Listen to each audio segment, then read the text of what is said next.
ಜ್ಞಾನೋಕ್ತಿಗಳು. ಅಧ್ಯಾಯ 1. ಇಸ್ರಾಯೇಲರ ಅರಸನಾಗಿದ್ದ ದಾವಿದನ ಮಗನಾದ ಸೊಲೊಮೋನನ ಜ್ಞಾನೋಕ್ತಿಗಳು. ಇವುಗಳಿಂದ ಜನರು ಜ್ಞಾನವನ್ನು, ಶಿಕ್ಷೆಯನ್ನು ಪಡೆದು ಬುದ್ಧಿವಾದಗಳನ್ನು ಗ್ರಹಿಸಿ ವಿವೇಕ ಮಾರ್ಗದಲ್ಲಿ, ಅಂದರೆ ನೀತಿ, ನ್ಯಾಯ, ಧರ್ಮಗಳಲ್ಲಿ ಶಿಕ್ಷಿತರಾಗುವರು. ಇವು ಮೂಢರಿಗೆ ಜಾಣತನವನ್ನು, ಯೌವನಸ್ಥರಿಗೆ ತಿಳುವಳಿಕೆಯನ್ನು, ಬುದ್ಧಿಯನ್ನು ಉಂಟು ಮಾಡುವವು.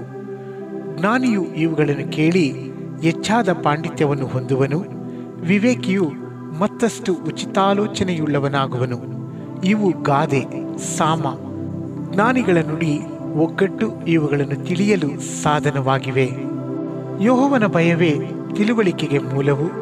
ಮೂರ್ಖರಾದರೂ ಜ್ಞಾನವನ್ನು, ಶಿಕ್ಷೆಯನ್ನು ಅಸಡ್ಡೆ ಮಾಡುವರು. ಮಗನೇ, ನಿನ್ನ ತಂದೆಯ ಉಪದೇಶವನ್ನು ಕೇಳು, ನಿನ್ನ ತಾಯಿಯ ಬೋಧನೆಯನ್ನು ತೊರೆಯಬೇಡ. ಅವು ನಿನ್ನ ತಲೆಗೆ ಅಂದದ ಪುಷ್ಪ ಕಿರೀಟ, ಕೊರಳಿಗೆ ಹಾರ.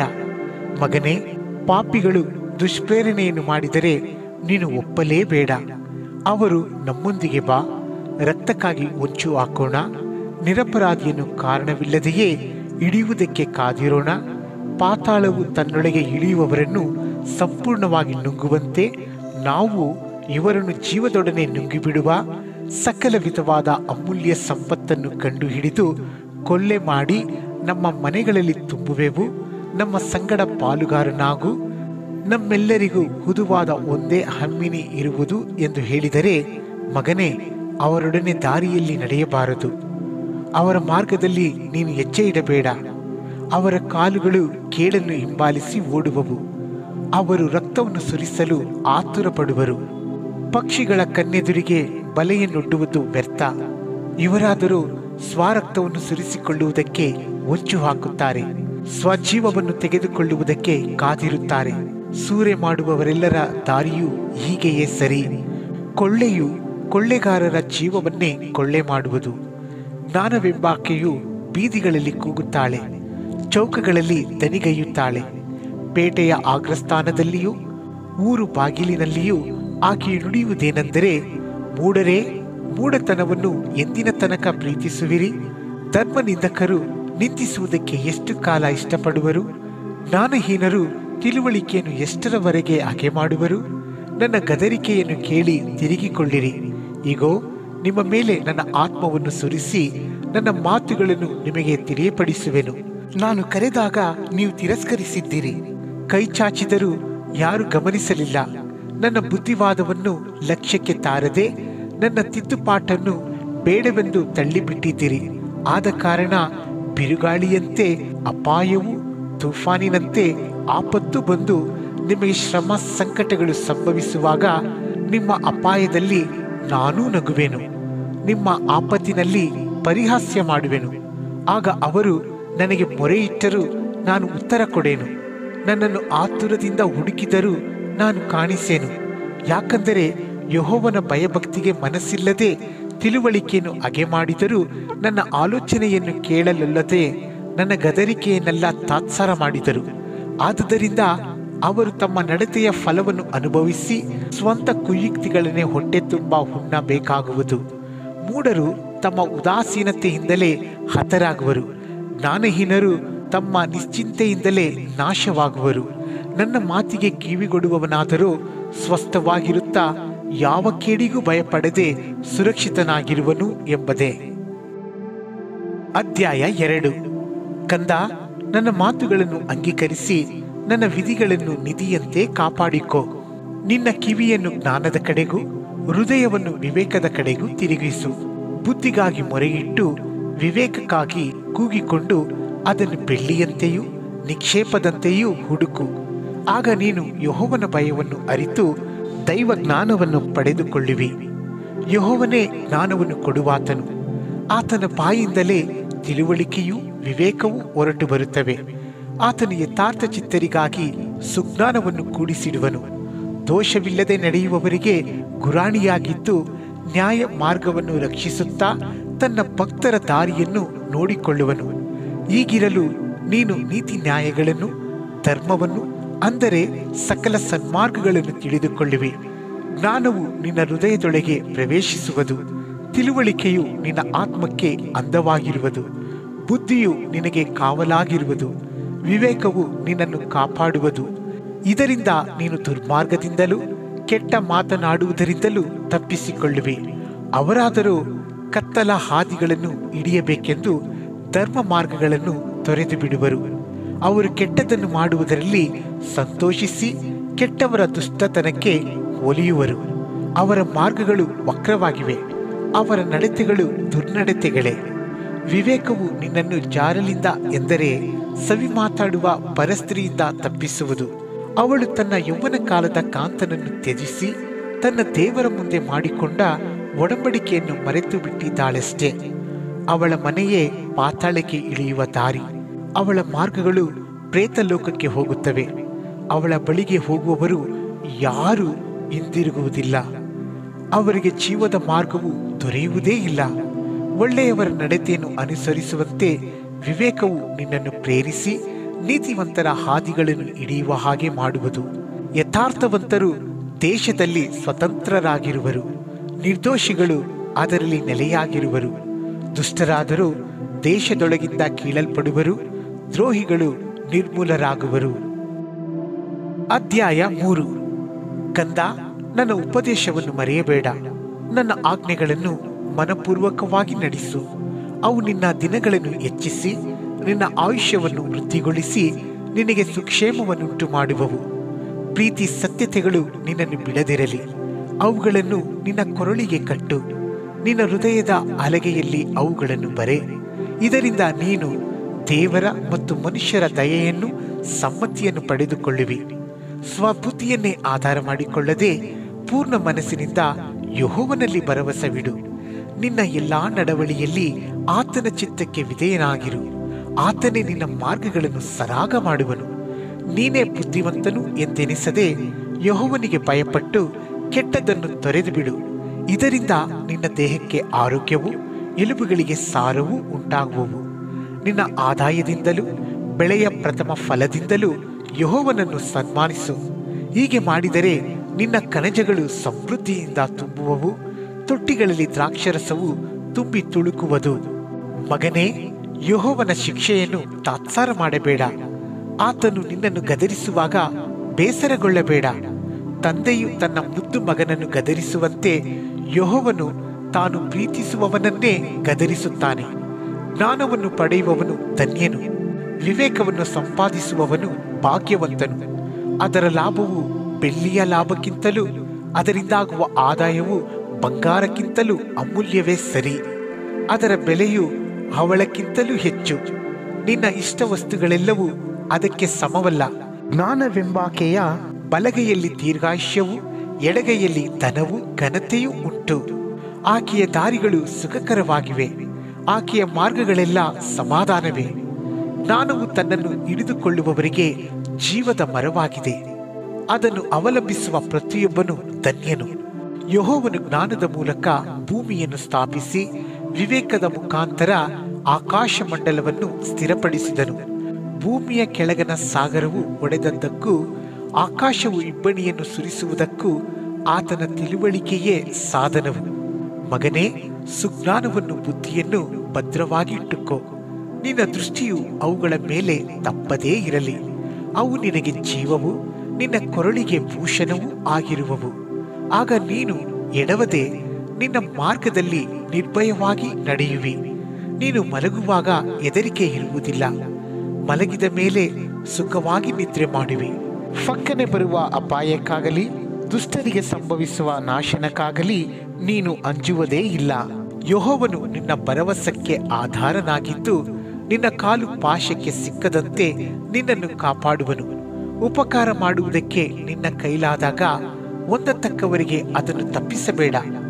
ಕೊಡತಕ್ಕದ್ದು ನಿನ್ನಲ್ಲಿದ್ದರೆ ನೆರೆಯವನಿಗೆ ಹೋಗಿ ಬಾ. ನಾಳೆ ಕೊಡುತ್ತೇನೆ ಎಂದು ಹೇಳಬೇಡ. ನೆರೆಯವನಿಗೆ ಕೇಡನ್ನು ಕಲ್ಪಿಸಬಾರದು. ಅವನು ನಿನ್ನ ಪಕ್ಕದಲ್ಲಿ ನಂಬಿಕೆಯಿಂದ ವಾಸ ಮಾಡುತ್ತಾನಲ್ಲವೇ? ನಿನಗೆ ಅಪಕಾರ ಮಾಡದವನ ಸಂಗಡ ಸುಮ್ಮನೆ ಜಗಳವಾಡಬೇಡ. ಬಲಾತ್ಕಾರಿಯನ್ನು ನೋಡಿ ಹೊಟ್ಟೆ ಕಿಚ್ಚು ಪಡೆದಿರು. ಅವನ ನಡತೆಯನ್ನು ಎಷ್ಟು ಮಾತ್ರಕ್ಕೂ ಅನುಸರಿಸಬೇಡ. ವಕ್ರಬುದ್ಧಿಯವನು ಯೆಹೋವನಿಗೆ ಅಸಹ್ಯನು, ಯಥಾರ್ಥರಿಗೆ ಆತನ ಸ್ನೇಹವು ದೊರೆಯುವುದು. ಯೆಹೋವನು ದುಷ್ಟನ ಮನೆಯನ್ನು ಶಪಿಸುವನು, ನೀತಿವಂತರ ನಿವಾಸವನ್ನು ಆಶೀರ್ವದಿಸುವನು. ಯಾರು ಧರ್ಮವನ್ನು ತಿರಸ್ಕರಿಸುವರೋ ಅವರನ್ನು ಆತನು ತಿರಸ್ಕರಿಸುವನು. ದೀನರಿಗಾದರೂ ಕೃಪೆಯನ್ನು ಅನುಗ್ರಹಿಸುವನು. ಜ್ಞಾನವಂತರು ಸನ್ಮಾನಕ್ಕೆ ಬಾಧ್ಯರಾಗುವರು. ಜ್ಞಾನಹೀನರಿಗಾಗುವ ಬಹುಮಾನವೋ ಅವಮಾನವೇ. ಅಧ್ಯಾಯ 4. ಮಕ್ಕಳಿರ, ತಂದೆಯ ಶಿಕ್ಷಣವನ್ನು ಕೇಳಿರಿ, ವಿವೇಕವನ್ನು ಗ್ರಹಿಸಲಿಕ್ಕೆ ಕಿವಿಗೊಡಿರಿ. ನಾನು ನಿಮಗೆ ಸುಬೋಧೆಯನ್ನು ಮಾಡುವೆನು, ನನ್ನ ಉಪದೇಶವನ್ನು ಬಿಡಬೇಡಿರಿ.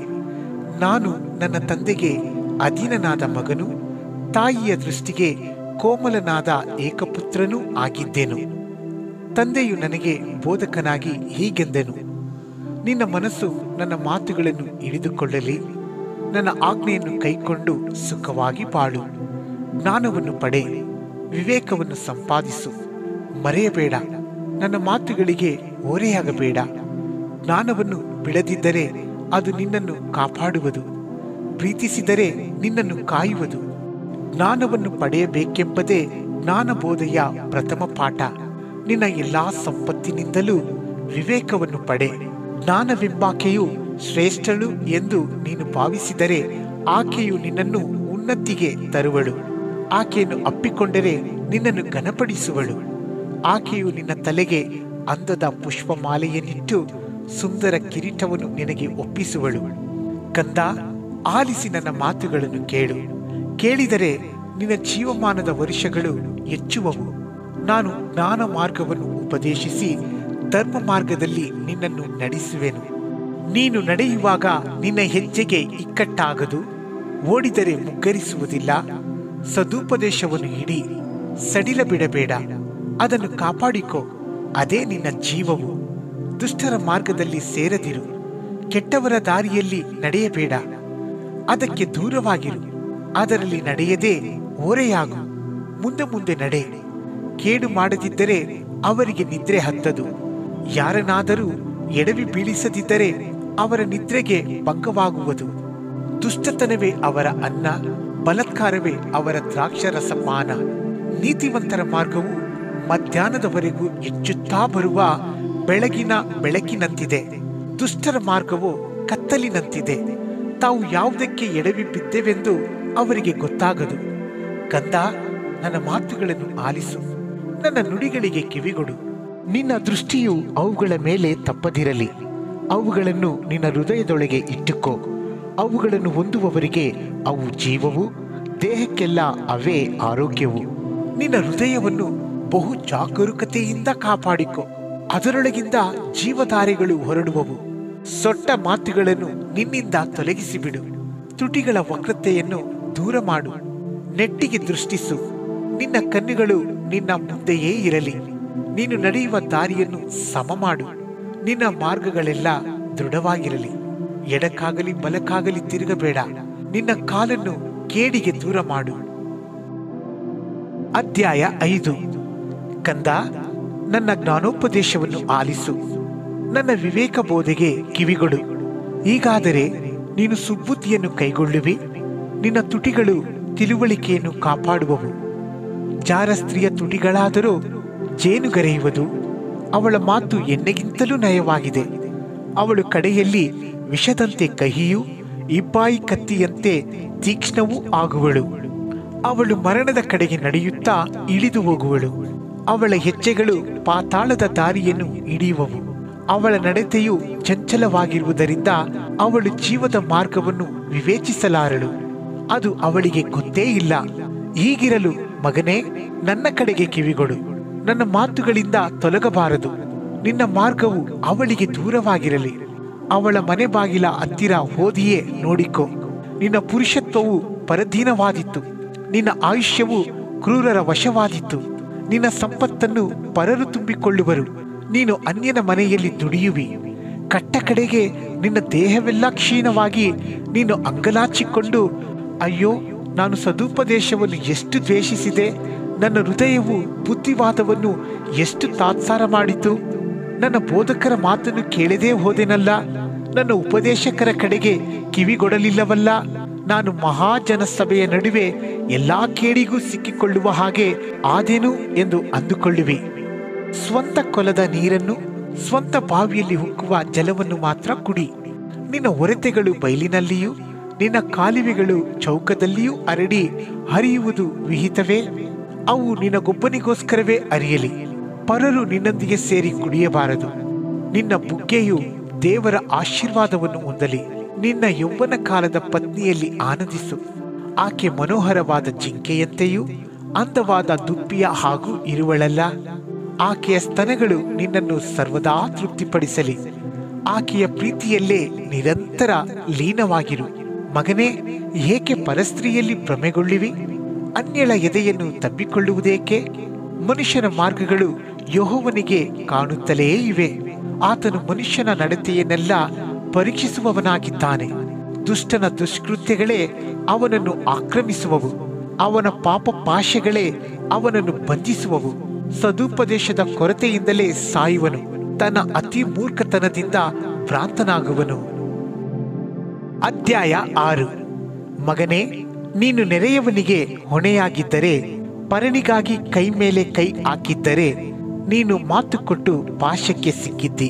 ನಿನ್ನ ವಾಗ್ದಾನವು ನಿನ್ನನ್ನು ಹಿಡಿದಿದೆ. ಹೀಗಿರಲು ಮಗನೇ, ನೀನು ನೆರೆಯವನ ಕೈಗೆ ಸಿಕ್ಕಿಕೊಂಡದ್ದರಿಂದ ತಪ್ಪಿಸಿಕೊಳ್ಳುವ ಒಂದು ಕೆಲಸ ಮಾಡು. ನಡೆ, ತ್ವರೆಪಡು, ಆ ನೆರೆಯವನನ್ನು ಕಾಡು. ನಿನ್ನ ಕಣ್ಣುಗಳಿಗೆ ನಿದ್ರೆ ಕೊಡಬೇಡ, ರೆಪ್ಪೆಗಳನ್ನು ಮುಚ್ಚದಿರು. ಬೇಟೆಗಾರನ ಕೈಯಿಂದ ಜಿಂಕೆಯು ಓಡುವಂತೆಯೂ ಪಕ್ಷಿಯು ಹಾರಿ ಹೋಗುವ ಹಾಗೂ ತಪ್ಪಿಸಿಕೊ. ಸೋಮಾರಿಯೇ, ಇರುವೆಯ ಹತ್ತಿರ ಹೋಗಿ ಅದರ ನಡವಳಿಕೆಯನ್ನು ನೋಡಿ ಜ್ಞಾನವನ್ನು ತಂದುಕೋ. ಅದಕ್ಕೆ ನಾಯಕ, ಅಧಿಕಾರಿ, ಪ್ರಭುಗಳಿಲ್ಲದಿದ್ದರೂ ಸುಗ್ಗಿಯಲ್ಲಿ ತನ್ನ ತೀನಿಯನ್ನು ಕೂಡಿಸಿಡುವುದು. ಕೊಯ್ಲಿನ ಕಾಲದಲ್ಲಿ ತನಗೆ ಬೇಕಾದಷ್ಟು ಆಹಾರವನ್ನು ಸಂಗ್ರಹಿಸಿಟ್ಟುಕೊಳ್ಳುವುದು. ಸೋಮಾರಿಯೇ, ಎಷ್ಟು ಹೊತ್ತು ನಿದ್ರೆ? ನಿದ್ರೆಯಿಂದ ಯಾವಾಗ ಎಚ್ಚರಗೊಳ್ಳುವಿ? ಇನ್ನು ಸ್ವಲ್ಪ ನಿದ್ದೆ, ಇನ್ನು ತೂಸ ತೂಕಡಿಕೆ, ಇನ್ನು ಕೊಂಚ ನಿದ್ದೆಗಾಗಿ ಕೈ ಮುದುರಿಕೊಳ್ಳುವೆ ಅಂದುಕೊಳ್ಳುವೆಯಾ? ಬಡತನವು ದಾರಿಗಳ್ಳನ ಹಾಗೂ ಕೊರತೆಯು ಪಂಜುಗಳ್ಳನಂತೆಯೂ ನಿನ್ನ ಮೇಲೆ ಬೀಳುವವು. ನೀಚನು ದುಷ್ಟನು ಆಗಿರುವ ಅವನ ನಡತೆಯನ್ನು ನೋಡು. ಸೊಟ್ಟು ಬಾಯಿಯವನಾಗಿದ್ದಾನೆ, ಕಣ್ಣನ್ನು ಮಿಟುಕಿಸುತ್ತಾನೆ, ಕಾಲಿನಿಂದ ಕೆರೆಯುತ್ತಾನೆ, ಬೆರಳ ಸನ್ನೆ ಮಾಡುತ್ತಾನೆ. ಅವನ ಮನಸ್ಸಿನಲ್ಲಿರುವುದು ದ್ರೋಹವೇ. ಕೇಡನ್ನು ನಿರಂತರ ಕಲ್ಪಿಸುತ್ತಾನೆ, ಜಗಳದ ಬೀಜವನ್ನು ಬಿತ್ತುತ್ತಾನೆ. ಆದ ಕಾರಣ ಅವನಿಗೆ ತಟ್ಟನೆ ವಿಪತ್ತು ಸಂಭವಿಸುವುದು. ಏಳದ ಹಾಗೆ ಫಕ್ಕನೆ ಮುರಿಯಲ್ಪಡುವನು. ಯೆಹೋವನು ಅಗೆ ಮಾಡುವ ವಸ್ತುಗಳು 6 ಇವೆ. ಹೌದು, 7 ಆತನಿಗೆ ಅಸಹ್ಯಗಳಾಗಿ ತೋರುತ್ತವೆ. ಯಾವುವೆಂದರೆ ಎಮ್ಮೆಯ ಕಣ್ಣು, ಸುಳ್ಳಿನ ನಾಲಿಗೆ, ನಿರ್ದೋಷ ರಕ್ತವನ್ನು ಸುರಿಸುವ ಕೈ, ದುರಾಲೋಚನೆಗಳನ್ನು ಕಲ್ಪಿಸುವ ಹೃದಯ, ಕೇಡು ಮಾಡಲು ತ್ವರೆಪಡುವ ಕಾಲು, ಅಸತ್ಯವಾಡುವ ಸುಳ್ಳು ಸಾಕ್ಷಿ, ಒಡ ಹುಟ್ಟಿದವರಲ್ಲಿ ಜಗಳಗಳನ್ನು ಬಿತ್ತುವವನು ಈ 7. ಕಂದ, ತಂದೆಯ ಆಜ್ಞೆಯನ್ನು ಕೈಗೊಳ್ಳು, ತಾಯಿಯ ಉಪದೇಶವನ್ನು ಬಿಡಬೇಡ. ಅವುಗಳನ್ನು ನಿನ್ನ ಹೃದಯಕ್ಕೆ ನಿರಂತರವಾಗಿ ಬಂಧಿಸು, ನಿನ್ನ ಕಂಠಕ್ಕೆ ಧರಿಸಿಕೊ. ನೀನು ನಡೆಯುವಾಗ ಆ ಉಪದೇಶವು ನಿನ್ನನ್ನು ನಡೆಸುವುದು, ಮಲಗಿಕೊಂಡಾಗ ಕಾಯುವುದು, ಎಚ್ಚರಗೊಂಡಾಗ ನಿನ್ನೊಂದಿಗೆ ಮಾತಾಡುವುದು. ಆಜ್ಞೆಯೇ ದೀಪ, ಉಪದೇಶವೇ ಬೆಳಕು, ಶಿಕ್ಷಣ ಪೂರ್ವಕವಾದ ಬೋಧನೆಯೇ ಜೀವದ ಮಾರ್ಗ. ಅದು ಕೆಟ್ಟ ಹೆಂಗಸಿನಿಂದಲೂ ಪರಸ್ತ್ರೀಯ ನಾಲಿಗೆಯ ಸಿಹಿ ನುಡಿಯಿಂದಲೂ ನಿನ್ನನ್ನು ರಕ್ಷಿಸತಕ್ಕದಾಗಿದೆ. ನಿನ್ನ ಹೃದಯವು ಅವಳ ಬೆಡಗನ್ನು ಮೋಹಿಸದಿರಲಿ. ಅವಳು ತನ್ನ ಕಣ್ಣುರೆಪ್ಪೆಗಳಿಂದ ನಿನ್ನನ್ನು ವಶ ಮಾಡಿಕೊಂಡಾಳು, ನೋಡಿಕೋ. ವೇಶ್ಯೆಯಿಂದ ಯಾವನಿಗಾದರೂ ಒಂದು ರೊಟ್ಟಿ ಮಾತ್ರ ಗತಿಯಾಗುವುದು. ಪರಸ್ತ್ರೀಯೋ ಅಮೂಲ್ಯವಾದ ಜೀವವನ್ನು ಬೇಟೆಯಾಡುವಳು. ಮಡಲಲ್ಲಿ ಬೆಂಕಿಯನ್ನಿಟ್ಟುಕೊಂಡರೆ ಬಟ್ಟೆ ಸುಡುವುದಿಲ್ಲವೇ? ದಗದಗಿಸುವ ಕೆಂಡದ ಮೇಲೆ ನಡೆದರೆ ಕಾಲು ಬೇಯುವುದಿಲ್ಲವೋ? ನೆರೆಯವನ ಹೆಂಡತಿಯ ಹತ್ತಿರ ಹೋಗುವವನಿಗೆ ಹೀಗೆಯೇ ಆಗುವುದು. ಯಾವನು ಅವಳನ್ನು ಮುಟ್ಟುವನೋ ಅವನು ದಂಡನೆಯನ್ನು ಹೊಂದದೇ ಇರನು. ಕಳ್ಳನು ಹೊಟ್ಟೆಗಿಲ್ಲದೆ ಹಸಿವೆಯನ್ನು ನೀಗಿಸಲು ಕಲವು ಮಾಡಿದರೆ ಜನರು ಅಷ್ಟೇನು ಹೀಯಾಳಿಸರು. ಅವನ ತಪ್ಪು ಬಯಲಾದರೆ ಅವನು 7ರಷ್ಟು ಕೊಡಬೇಕಾಗುವುದು, ಅಥವಾ ತನ್ನ ಮನೆಯ ಆಸ್ತಿಯನ್ನೆಲ್ಲ ತೆತ್ತೆ ತೀರಬೇಕು. ವ್ಯಭಿಚಾರಿಯೋ ಕೇವಲ ಬುದ್ಧಿಶೂನ್ಯನು. ಇಂಥ ಕಾರ್ಯವನ್ನು ಮಾಡುವವನು ತನ್ನನ್ನೇ ನಾಶಪಡಿಸಿಕೊಳ್ಳುವನು. ಅವನಿಗೆ ಗಾಯವೂ ಅವಮಾನವೂ ಆಗುವವು. ಅವನ ಕೆಟ್ಟ ಹೆಸರು ಎಂದಿಗೂ ಅಳಿಸಲ್ಪಡದು. ಏಕೆಂದರೆ ಮತ್ಸರವು ಪತಿಗೆ ಕ್ರೋಧವನ್ನು ಉಂಟು ಮಾಡುತ್ತದೆ, ಮುಯ್ಯಿ ತೀರಿಸತಕ್ಕ ದಿನದಲ್ಲಿ ವ್ಯಭಿಚಾರಿಯನ್ನು ಉಳಿಸನು. ಅವನು ಯಾವ ಈಡನ್ನು ಮುಟ್ಟನು, ಎಷ್ಟು ಲಂಚ ಕೊಟ್ಟರೂ ಒಪ್ಪನು. ಅಧ್ಯಾಯ 7. ಕಂದ, ನನ್ನ ಮಾತುಗಳನ್ನು ಅನುಸರಿಸು, ನನ್ನ ಆಜ್ಞೆಗಳನ್ನು ಮನಸ್ಸಿನಲ್ಲಿಟ್ಟುಕೋ. ನನ್ನ ಉಪದೇಶವನ್ನು ಕಣ್ಣುಗುಡ್ಡಿನಂತೆ ಪಾಲಿಸು. ನನ್ನ ಆಜ್ಞೆಗಳನ್ನು ಕೈಕೊಂಡು ಬಾಳು. ಅವುಗಳನ್ನು ನಿನ್ನ ಬೆರಳುಗಳಿಗೆ ಉಂಗುರವಾಗಿ ಇಟ್ಟುಕೋ. ಹೃದಯದ ಅಲಗೆಯಲ್ಲಿ ಬರೆ. ಜ್ಞಾನವನ್ನು ಅಕ್ಕ ಎಂದು ಹೇಳು, ವಿವೇಕವನ್ನು ಆಪ್ತ ಮಿತ್ರಳೇ ಎಂದು ಕರೆ. ಅವು ಜಾರಳಿಂದ ಸವಿ ಮಾತಾಡುವ ಪರಸ್ತ್ರೀಯಿಂದ ನಿನ್ನನ್ನು ರಕ್ಷಿಸುವವು. ನಾನು ನನ್ನ ಮನೆಯ ಜಾಲರಿಯಿಂದ ಇಣಿಕಿ ನೋಡಲು ಅಲ್ಪ ಬುದ್ಧಿಯುಳ್ಳ ಅನೇಕ ಯುವಕರು ಕಾಣಿಸಿದರು. ಅವರಲ್ಲಿ ಜ್ಞಾನಹೀನನಾದ ಒಬ್ಬ ಯೌವನಸ್ಥನು ಸಂಜೆಯ ಮೊಬ್ಬಿನಲ್ಲಿ ಮಧ್ಯರಾತ್ರಿಯ ಅಂಧಕಾರದಲ್ಲಿ ಅವಳ ಮನೆಯ ಮೂಳೆಯ ಹತ್ತಿರ ಬೀದಿಯಲ್ಲಿ ಹಾದು ಹೋಗುತ್ತಾ ಅವಳ ಮನೆಯ ಕಡೆಗೆ ತಿರುಗಿದ್ದನ್ನು ಕಂಡೆನು. ಇಗೋ, ವೇಶ್ಯವನ್ನು ಧರಿಸುವ ಒಬ್ಬ ಕಪಟ ಸ್ತ್ರೀಯು ಅವನನ್ನು ಎದುರುಗೊಳ್ಳುತ್ತಾಳೆ. ಇವಳು ಕೂಗಾಟದವಳು, ಹಠಮಾರಿ, ಮನೆಯಲ್ಲಿ ನಿಲ್ಲತಕ್ಕವಳೇ ಅಲ್ಲ. ಒಂದು ವೇಳೆ ಬೀದಿಗಳಲ್ಲಿರುವಳು, ಮತ್ತೊಂದು ವೇಳೆ ಚೌಕಗಳಲ್ಲಿರುವಳು. ಅಂತೂ ಪ್ರತಿಯೊಂದು ಮೂಲೆಯಲ್ಲಿಯೂ ಹೊಂಚು ಹಾಕುವಳು. ಅವನನ್ನು ಹಿಡಿದು ಮುದ್ದಾಡಿ ನಾಚಿಗೆ ಕೆಟ್ಟವಳಾಗಿ, ಎಲೈ, ಈ ದಿವಸ ನನ್ನ ಹರಿಕೆಗಳನ್ನು ಸಲ್ಲಿಸಿದ್ದೇನೆ, ಸಮಾಧಾನ ಯಜ್ಞಶೇಷವು ನನ್ನಲ್ಲಿದೆ. ಆದ ಕಾರಣ ನಿನ್ನನ್ನು ಎದುರುಗೊಳ್ಳಲು ಬಂದೆ. ನಿನ್ನನ್ನು ಆತುರದಿಂದ ಹುಡುಕಿ ಕಂಡುಕೊಂಡೆನು. ನನ್ನ ಮಂಚದಲ್ಲಿ ಸುಪ್ಪತ್ತಿಯನ್ನು, ಐಗುಪ್ತ ದೇಶದ ನೂಲಿನ ವಿಚಿತ್ರ ವಸ್ತ್ರಗಳನ್ನು ಹಾಸಿದ್ದೇನೆ. ಹಾಸಿಗೆ ಮೇಲೆ ರಕ್ತಬೋಳ, ಅಗುರು, ಲವಂಗ, ಚಕ್ಕೆ ಇವುಗಳ ಚೂರ್ಣವನ್ನು ಉದ್ಧರಿಸಿದ್ದೇನೆ. ಬಾ, ಬೆಳಗಿನ ತನಕ ಬೇಕಾದಷ್ಟು ರಮಿಸುವ, ಕಾಮವಿಲಾಸಗಳಿಂದ ಸಂತೋಷಿಸುವ. ಯಜಮಾನನು ಮನೆಯಲ್ಲಿಲ್ಲ, ದೂರ ಪ್ರಯಾಣದಲ್ಲಿದ್ದಾನೆ. ಹಣದ ಗಂಟನ್ನು ತೆಗೆದುಕೊಂಡು ಹೋಗಿದ್ದಾನೆ. ಹುಣ್ಣಿಮೆಗೆ ಮನೆಗೆ ಬರುವನು ಎಂಬುದಾಗಿ ಅವನನ್ನು ತನ್ನ ಸವಿ ಮಾತುಗಳಿಂದ ಬಲಾತ್ಕರಿಸಿ ಬಹಳವಾಗಿ ಪ್ರೇರಿಸಿ ಸಮ್ಮತಿಪಡಿಸುತ್ತಾಳೆ. ಹೋರಿಯು ವಧ್ಯಸ್ಥಾನಕ್ಕೆ ಹೋಗುವ ಹಾಗೂ ಬೇಡಿ ಬಿದ್ದಿರುವ ಮೂರ್ಖನು ದಂಡನೆಗೆ ನಡೆಯುವಂತೆಯೂ ಪಕ್ಷಿಯು ಬಲೆಯ ಕಡೆಗೆ ಓಡುವ ಮೇರೆಗೂ ಅವನು ತನ್ನ ಪ್ರಾಣಾಪಾಯವನ್ನು ತಿಳಿಯದೆ ಬಾಣವು ತನ್ನ ಕಾಳಿಜವನ್ನು ತಿವಿಯುವ ಕಡೆಗೆ ತಟ್ಟನೆ ಅವಳ ಹಿಂದೆ ಹೋಗುತ್ತಾನೆ. ಈಗ ಕಂದ, ನನ್ನ ಕಡೆಗೆ ಕಿವಿಗೊಡು, ನನ್ನ ಮಾತುಗಳನ್ನು ಆಲಿಸು. ನಿನ್ನ ಹೃದಯವು ಅವಳ ನಡತೆಯ ಕಡೆಗೆ ತಿರುಗದಿರಲಿ. ತಪ್ಪಿ ಹೋಗಿ ಅವಳ ಮಾರ್ಗದಲ್ಲಿ ನಡೆಯಬೇಡ. ಅವಳಿಂದ ಗಾಯಪಟ್ಟು ಬಿದ್ದವರು ಬಹುಮಂದಿ, ಹತರಾದವರು ಲೆಕ್ಕವೇ ಇಲ್ಲ. ಅವಳ ಮನೆಯು ಪಾತಾಳದ ದಾರಿ, ಅದು ಮೃತ್ಯುವಿನ ಅಂತಃಪುರಕ್ಕೆ ಇಳಿದು ಹೋಗುತ್ತದೆ. ಅಧ್ಯಾಯ 8. ಜ್ಞಾನವೆಂಬಾಕೆಯು ಕರೆಯುತ್ತಾಳೆ, ವಿವೇಕವೆಂಬ ಆಕೆಯೇ ದನಿಗೈಯುತ್ತಾಳೆ. ಆಕೆಯು ರಾಜ್ಯ ಮಾರ್ಗಗಳ ಅಗ್ರಸ್ಥಾನದಲ್ಲಿ, ದಾರಿಯ ಪಕ್ಕದಲ್ಲಿ, ನಡುಬೀದಿಯಲ್ಲಿ ನಿಂತುಕೊಳ್ಳುತ್ತಾಳೆ. ಪುರಪ್ರವೇಶದ ದ್ವಾರಗಳಲ್ಲಿ, ಬಾಗಿಲುಗಳೊಳಗೆ, ಜನ ಸೇರುವ ಸ್ಥಳದಲ್ಲಿ ಹೀಗೆ ಕೂಗುತ್ತಾಳೆ, ಮನುಷ್ಯರೇ, ನಿಮ್ಮನ್ನೇ ಕರೆಯುತ್ತೇನೆ, ಮಾನವರಿಗಾಗಿಯೇ ದನಿಗೈಯುತ್ತೇನೆ. ಮೂಢರೇ, ಜಾಣತನವನ್ನು ಕಲಿತುಕೊಳ್ಳಿರಿ. ಜ್ಞಾನಹೀನರೇ, ಬುದ್ಧಿಯನ್ನು ಗ್ರಹಿಸಿರಿ. ಕೇಳಿರಿ, ನಾನು ಶ್ರೇಷ್ಠವಾದ ಸಂಗತಿಗಳನ್ನು ಹೇಳುವೆನು, ಯಥಾರ್ಥಕ್ಕಾಗಿಯೇ ತುಟಿಗಳನ್ನು ತೆರೆಯುವೆನು. ನನ್ನ ಬಾಯಿ ಸತ್ಯವನ್ನೇ ಆಡುವುದು. ದುಷ್ಟತನವು ನನ್ನ ತುಟಿಗಳಿಗೆ ಅಸಹ್ಯವಾಗಿದೆ. ನನ್ನ ಮಾತುಗಳೆಲ್ಲ ನೀತಿಭರಿತವಾಗಿವೆ. ಅವುಗಳಲ್ಲಿ ಕಪಟವೂ ವಕ್ರತೆಯೂ ಇಲ್ಲ. ಅವೆಲ್ಲ ಗ್ರಹಿಕೆಯುಳ್ಳವನಿಗೆ ನ್ಯಾಯವಾಗಿಯೂ ತಿಳುವಳಿಕೆಯನ್ನು ಪಡೆದವರಿಗೆ ಯಥಾರ್ಥವಾಗಿಯೂ ತೋರುವವು. ನನ್ನ ಬೋಧನೆಯನ್ನು ಬೆಳ್ಳಿಗಿಂತಲೂ ಜ್ಞಾನೋಪದೇಶವನ್ನು ಅಪರಂಜಿಗಿಂತಲೂ ಉತ್ತಮವೆಂದು ಹೊಂದಿಕೊಳ್ಳಿರಿ. ಜ್ಞಾನವು ಅವಳಕ್ಕಿಂತಲೂ ಶ್ರೇಷ್ಠ. ಇಷ್ಟ ವಸ್ತುಗಳೆಲ್ಲವೂ ಅದಕ್ಕೆ ಸಮವಲ್ಲ. ಜ್ಞಾನವೆಂಬ ನನಗೆ ಜಾಣ್ಮೆಯೇ ನಿವಾಸ. ಯುಕ್ತಿಗಳ ತಿಳುವಳಿಕೆಯನ್ನು ಹೊಂದಿದ್ದೇನೆ. ಯೆಹೋವನ ಭಯವು ಪಾಪ ದ್ವೇಷವನ್ನು ಹುಟ್ಟಿಸುತ್ತದೆ. ಗರ್ವ, ಅಹಂಭಾವ, ದುರ್ಮಾರ್ಗತನ, ಕುಟಿಲ ಭಾಷಣ ಇವುಗಳನ್ನು ಅಗೆ ಮಾಡುತ್ತೇನೆ. ಸತ್ಯೋಚನೆಯು, ಸುಜ್ಞಾನವು, ಸಾಮರ್ಥ್ಯವು ನನ್ನಲ್ಲಿವೆ. ವಿವೇಕವು ನಾನೇ. ನನ್ನ ಸಹಾಯದಿಂದ ರಾಜರು ಆಳುವರು, ಅಧಿಪತಿಗಳು ಸಹ ನ್ಯಾಯ ತೀರಿಸುವರು. ನನ್ನ ಮೂಲಕ ಪ್ರಭುಗಳು, ನಾಯಕರು, ಅಂತೂ ಭೂಪತಿಗಳೆಲ್ಲರೂ ದೊರೆತನ ಮಾಡುವರು. ನನ್ನನ್ನು ಪ್ರೀತಿಸುವವರನ್ನು ನಾನು ಪ್ರೀತಿಸುತ್ತೇನೆ. ಆತುರದಿಂದ ಹುಡುಕುವವರು ನನ್ನನ್ನು ಕಂಡುಕೊಳ್ಳುವರು. ನನ್ನಲ್ಲಿ ಧನ ಘನತೆಗಳು ಶ್ರೇಷ್ಠ ಸಂಪತ್ತು ನೀತಿಯೂ ಇರುತ್ತವೆ. ನನ್ನಿಂದಾಗುವ ಫಲವು ಬಂಗಾರಕ್ಕಿಂತಲೂ, ಹೌದು, ಅಪರಂಜಿಗಿಂತಲೂ ಉತ್ತಮ. ನನ್ನ ಮೂಲಕವಾದ ಆದಾಯವು ಚೊಕ್ಕ ಬೆಳ್ಳಿಗಿಂತಲೂ ಅಮೂಲ್ಯವಾಗಿದೆ. ನಾನು ಹಿಡಿದಿರುವ ದಾರಿಯು ನೀತಿಯೇ, ನ್ಯಾಯ ಮಾರ್ಗಗಳಲ್ಲಿ ನಡೆಯುತ್ತೇನೆ. ಹೀಗಿರಲು ನನ್ನನ್ನು ಪ್ರೀತಿಸುವವರಿಗೆ ಧನದ ಬಾಧ್ಯತೆಯನ್ನು ದೊರಕಿಸಿ ಅವರ ಬೊಕ್ಕಸಗಳನ್ನು ತುಂಬಿಸುವೆನು.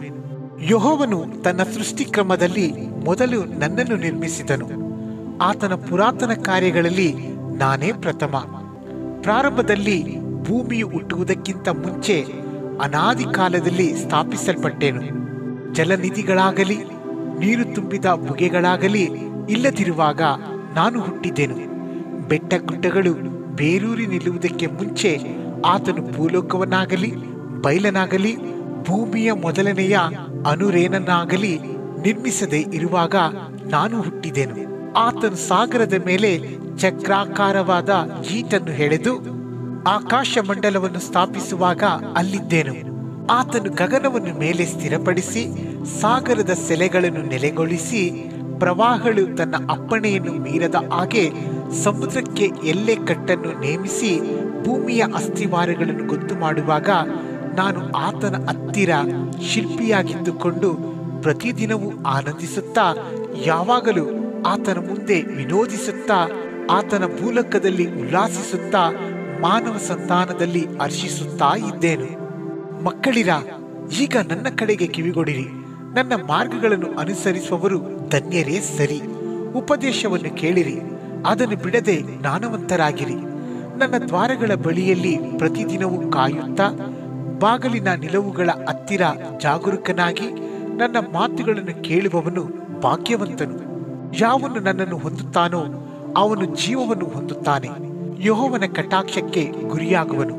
ಯಾವನು ನನಗೆ ತಪ್ಪು ಮಾಡುತ್ತಾನೋ ಅವನು ತನ್ನ ಆತ್ಮಕ್ಕೆ ಕೇಡು ಮಾಡಿಕೊಳ್ಳುತ್ತಾನೆ. ನನ್ನನ್ನು ಹಗೆ ಮಾಡುವವರೆಲ್ಲರೂ ಮರಣವನ್ನು ಪ್ರೀತಿಸುತ್ತಾರೆ. ಅಧ್ಯಾಯ 9. ಜ್ಞಾನವೆಂಬಾಕೆಯು 7 ಕಂಬಗಳನ್ನು ಕಡಿದು ತನ್ನ ಮನೆಯನ್ನು ಕಟ್ಟಿಕೊಂಡಿದ್ದಾಳೆ. ಪಶುಗಳನ್ನು ಕೊಯ್ಯಿಸಿ ಪಾನ ದ್ರವ್ಯಗಳೊಡನೆ ದ್ರಾಕ್ಷರಸವನ್ನು ಬೆರೆಸಿ ಔತಣವನ್ನು ಸಿದ್ಧಪಡಿಸಿದ್ದಾಳೆ. ಆಕೆಯು ತನ್ನ ದಾಸಿಯನ್ನು ಕಳುಹಿಸಿ ಮೂಢನಾಗಿರುವವನು ಈ ಕಡೆಗೆ ತಿರುಗಲಿ ಎಂದು ಪಟ್ಟಣದ ರಾಜ್ಯ ಮಾರ್ಗಗಳ ಅಗ್ರಸ್ಥಾನಗಳಲ್ಲಿ ಪ್ರಕಟಿಸುತ್ತಾಳೆ. ಆಕೆಯು ಬುದ್ಧಿಹೀನರಿಗೆ, ಬನ್ನಿರಿ, ನಾನು ಬಡಿಸುವ ಆಹಾರವನ್ನು ಉಣ್ಣಿರಿ, ನಾನು ಬೆರೆಸಿರುವ ದ್ರಾಕ್ಷರಸವನ್ನು ಕುಡಿಯಿರಿ, ಮೂಢರೇ, ಮೂಢತ್ವವನ್ನು ಬಿಟ್ಟು ಬಾಳಿರಿ, ವಿವೇಕ ಮಾರ್ಗದಲ್ಲಿ ನೆಟ್ಟಗೆ ನಡೆಯಿರಿ ಎಂದು ಪ್ರಬೋಧಿಸುತ್ತಾಳೆ.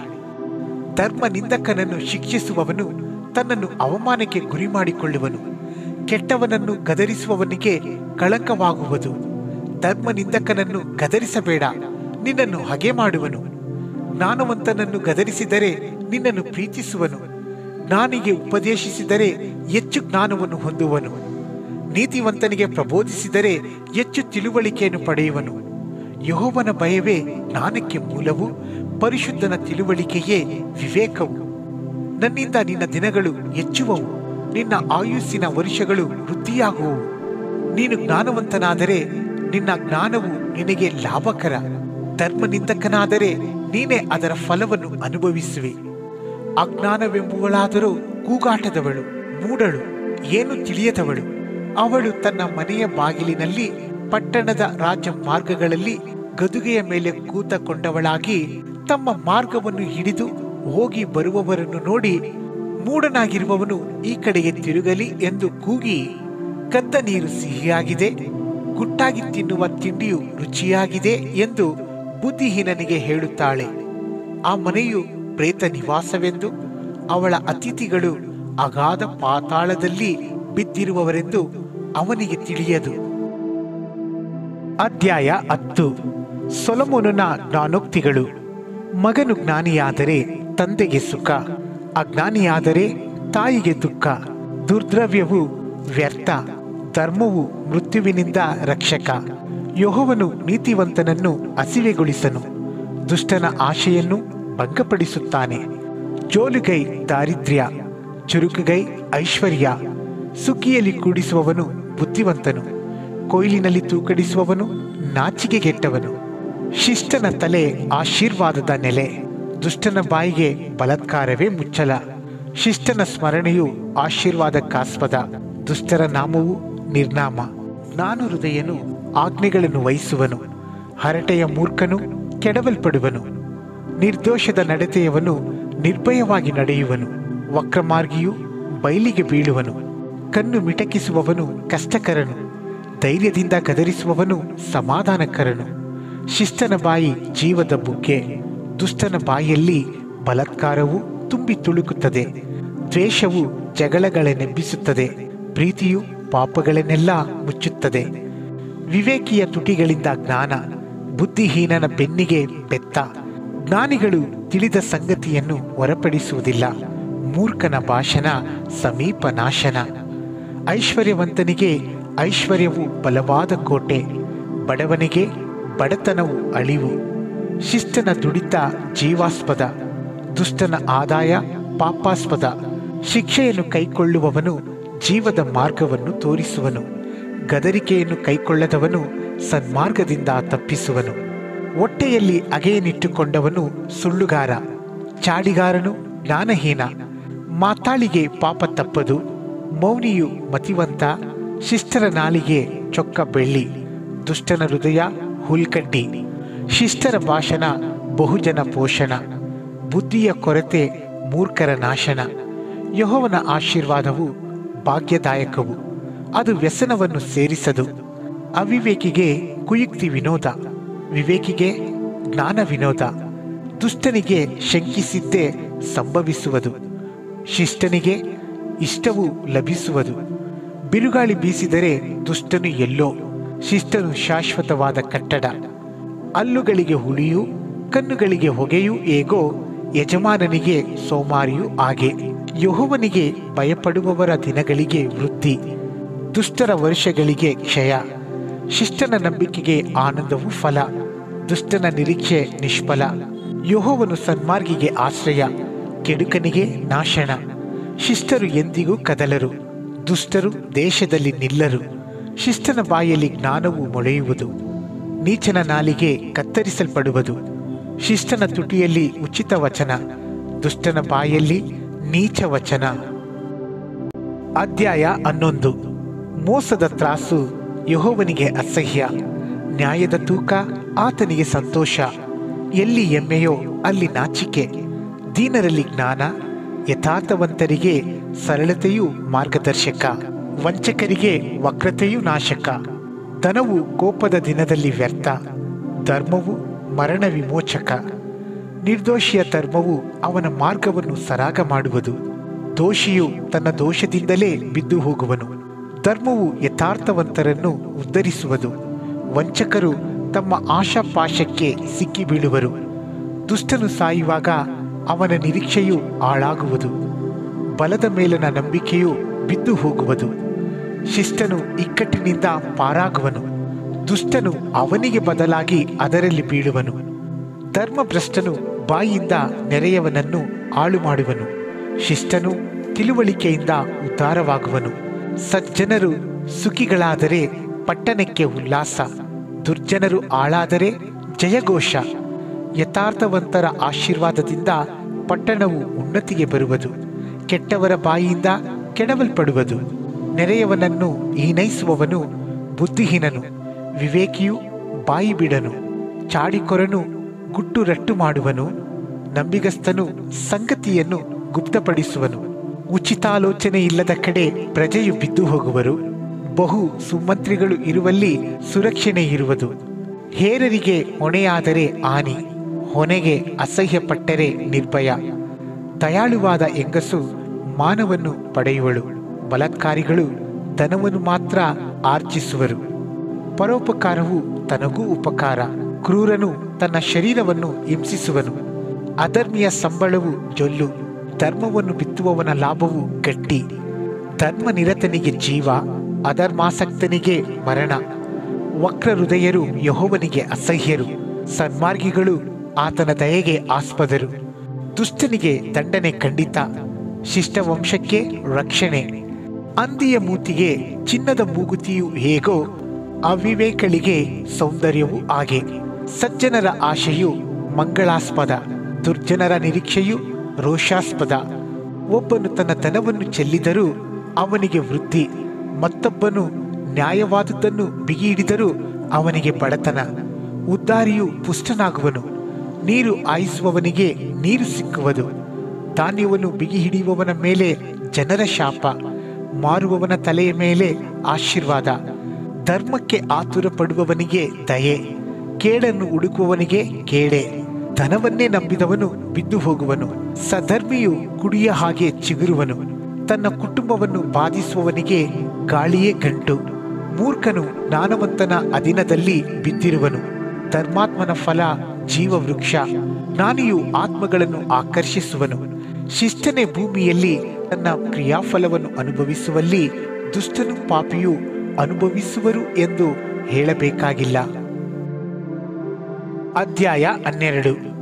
ತಿಳುವಳಿಕೆಯನ್ನು ಪ್ರೀತಿಸುವವನು ಶಿಕ್ಷಣವನ್ನು ಪ್ರೀತಿಸುತ್ತಾನೆ. ಪಶುಪ್ರಾಯನು ಗದರಿಕೆಯನ್ನು ದ್ವೇಷಿಸುತ್ತಾನೆ.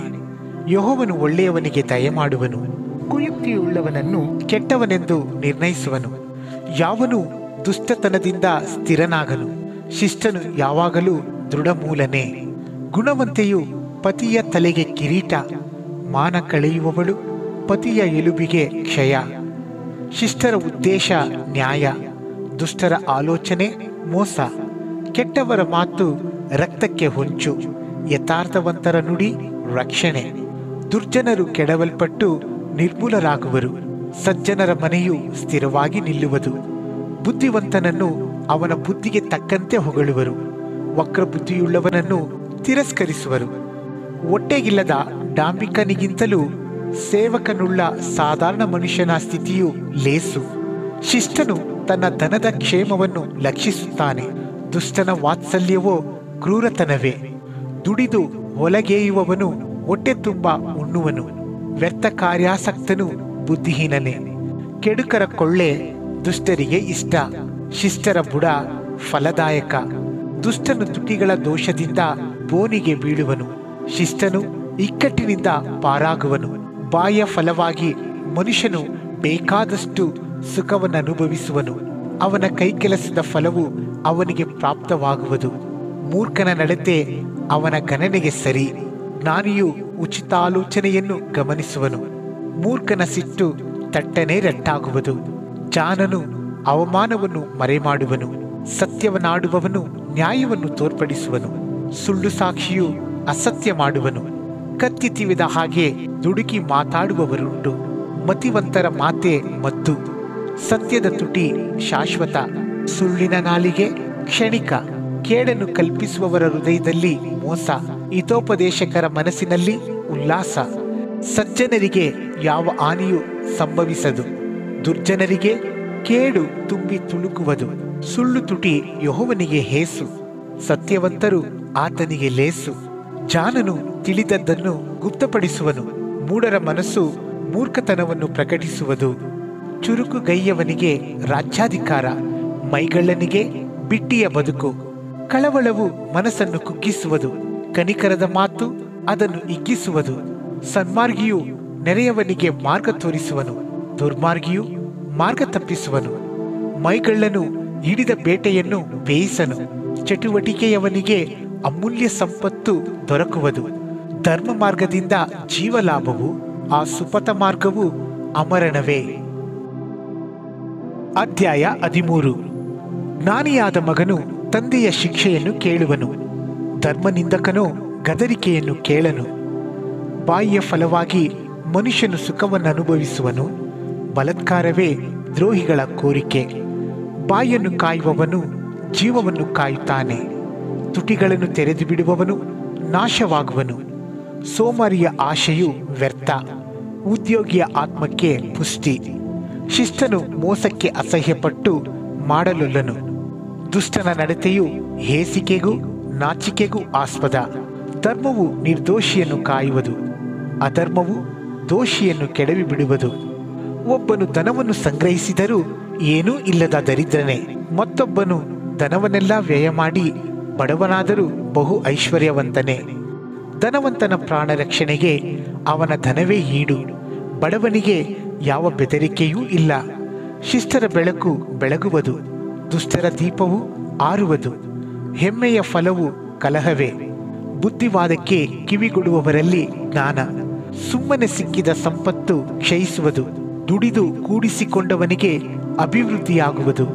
ಕೋರಿದ್ದಕ್ಕೆ ತಡವಾದರೆ ಮನಸ್ಸು ಬಲಲುವುದು. ಕೈಗುಡಿದ ಇಷ್ಟಾರ್ಥವು ಜೀವವೃಕ್ಷವು.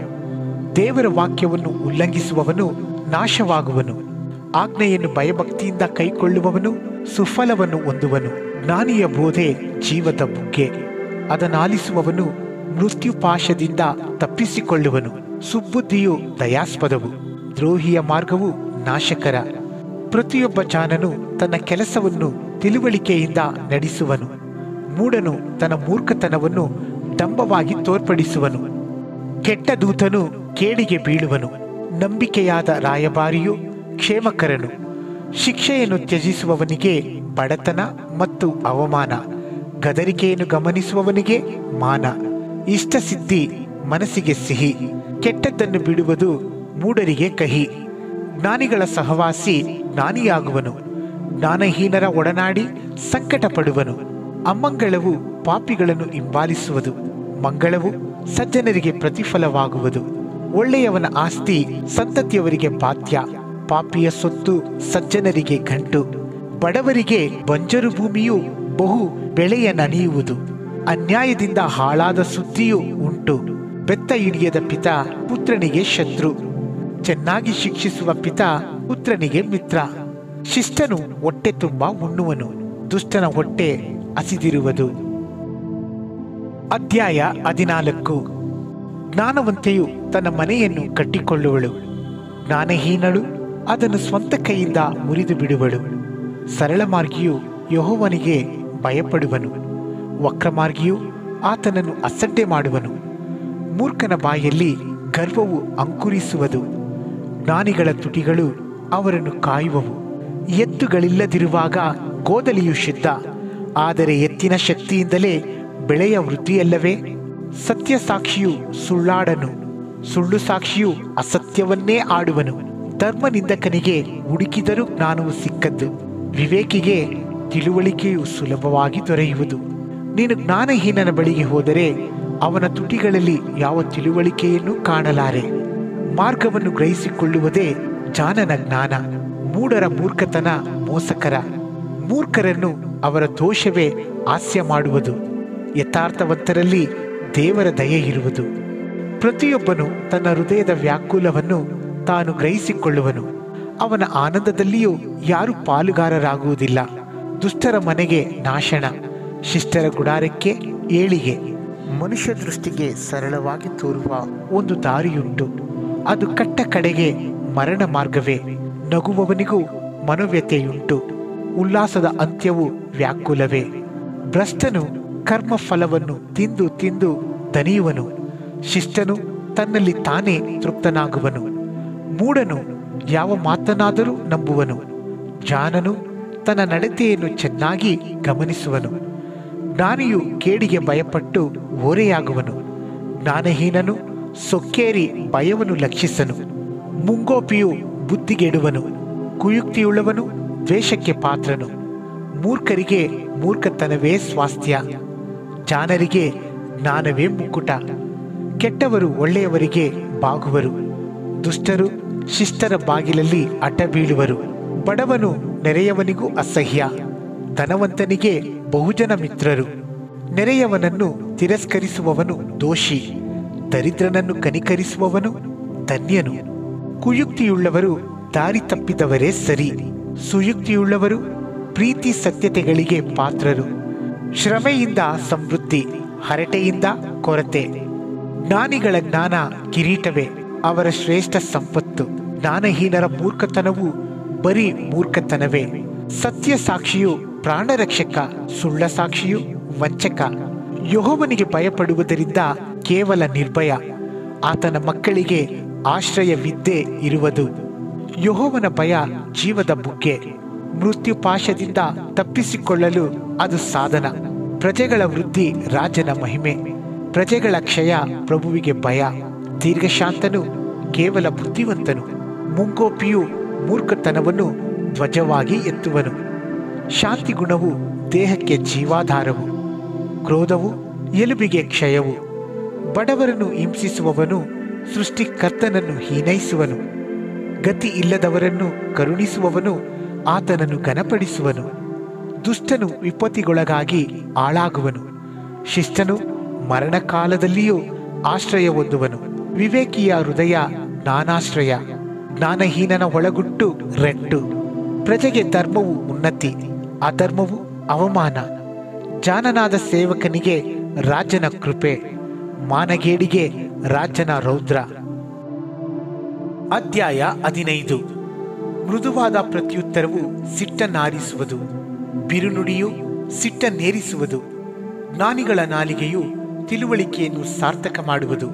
ಜ್ಞಾನಹೀನರ ಬಾಯಿಯು ಮೂರ್ಖತನವನ್ನು ಕಕ್ಕುವುದು. ಯೆಹೋವನ ದೃಷ್ಟಿಯು ಎಲ್ಲೆಲ್ಲಿಯೂ ಇರುವುದು. ಆತನು ಕೆಟ್ಟವರನ್ನು ಒಳ್ಳೆಯವರನ್ನು ನೋಡುತ್ತಲೇ ಇರುವನು. ಸಂತೈಸುವ ನಾಲಿಗೆ ಜೀವವೃಕ್ಷವು, ಬಲಾತ್ಕರಿಸುವ ನಾಲಿಗೆ ಮನಮುರಿಯುವುದು.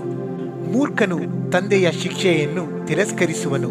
ಗದರಿಕೆಯನ್ನು ಗಮನಿಸುವವನು ಜಾಣನು. ಶಿಷ್ಟನ ಮನೆಯಲ್ಲಿ ದೊಡ್ಡ ನಿಧಿ, ದುಷ್ಟನ ಆದಾಯವು ಕಳವಳವೇ.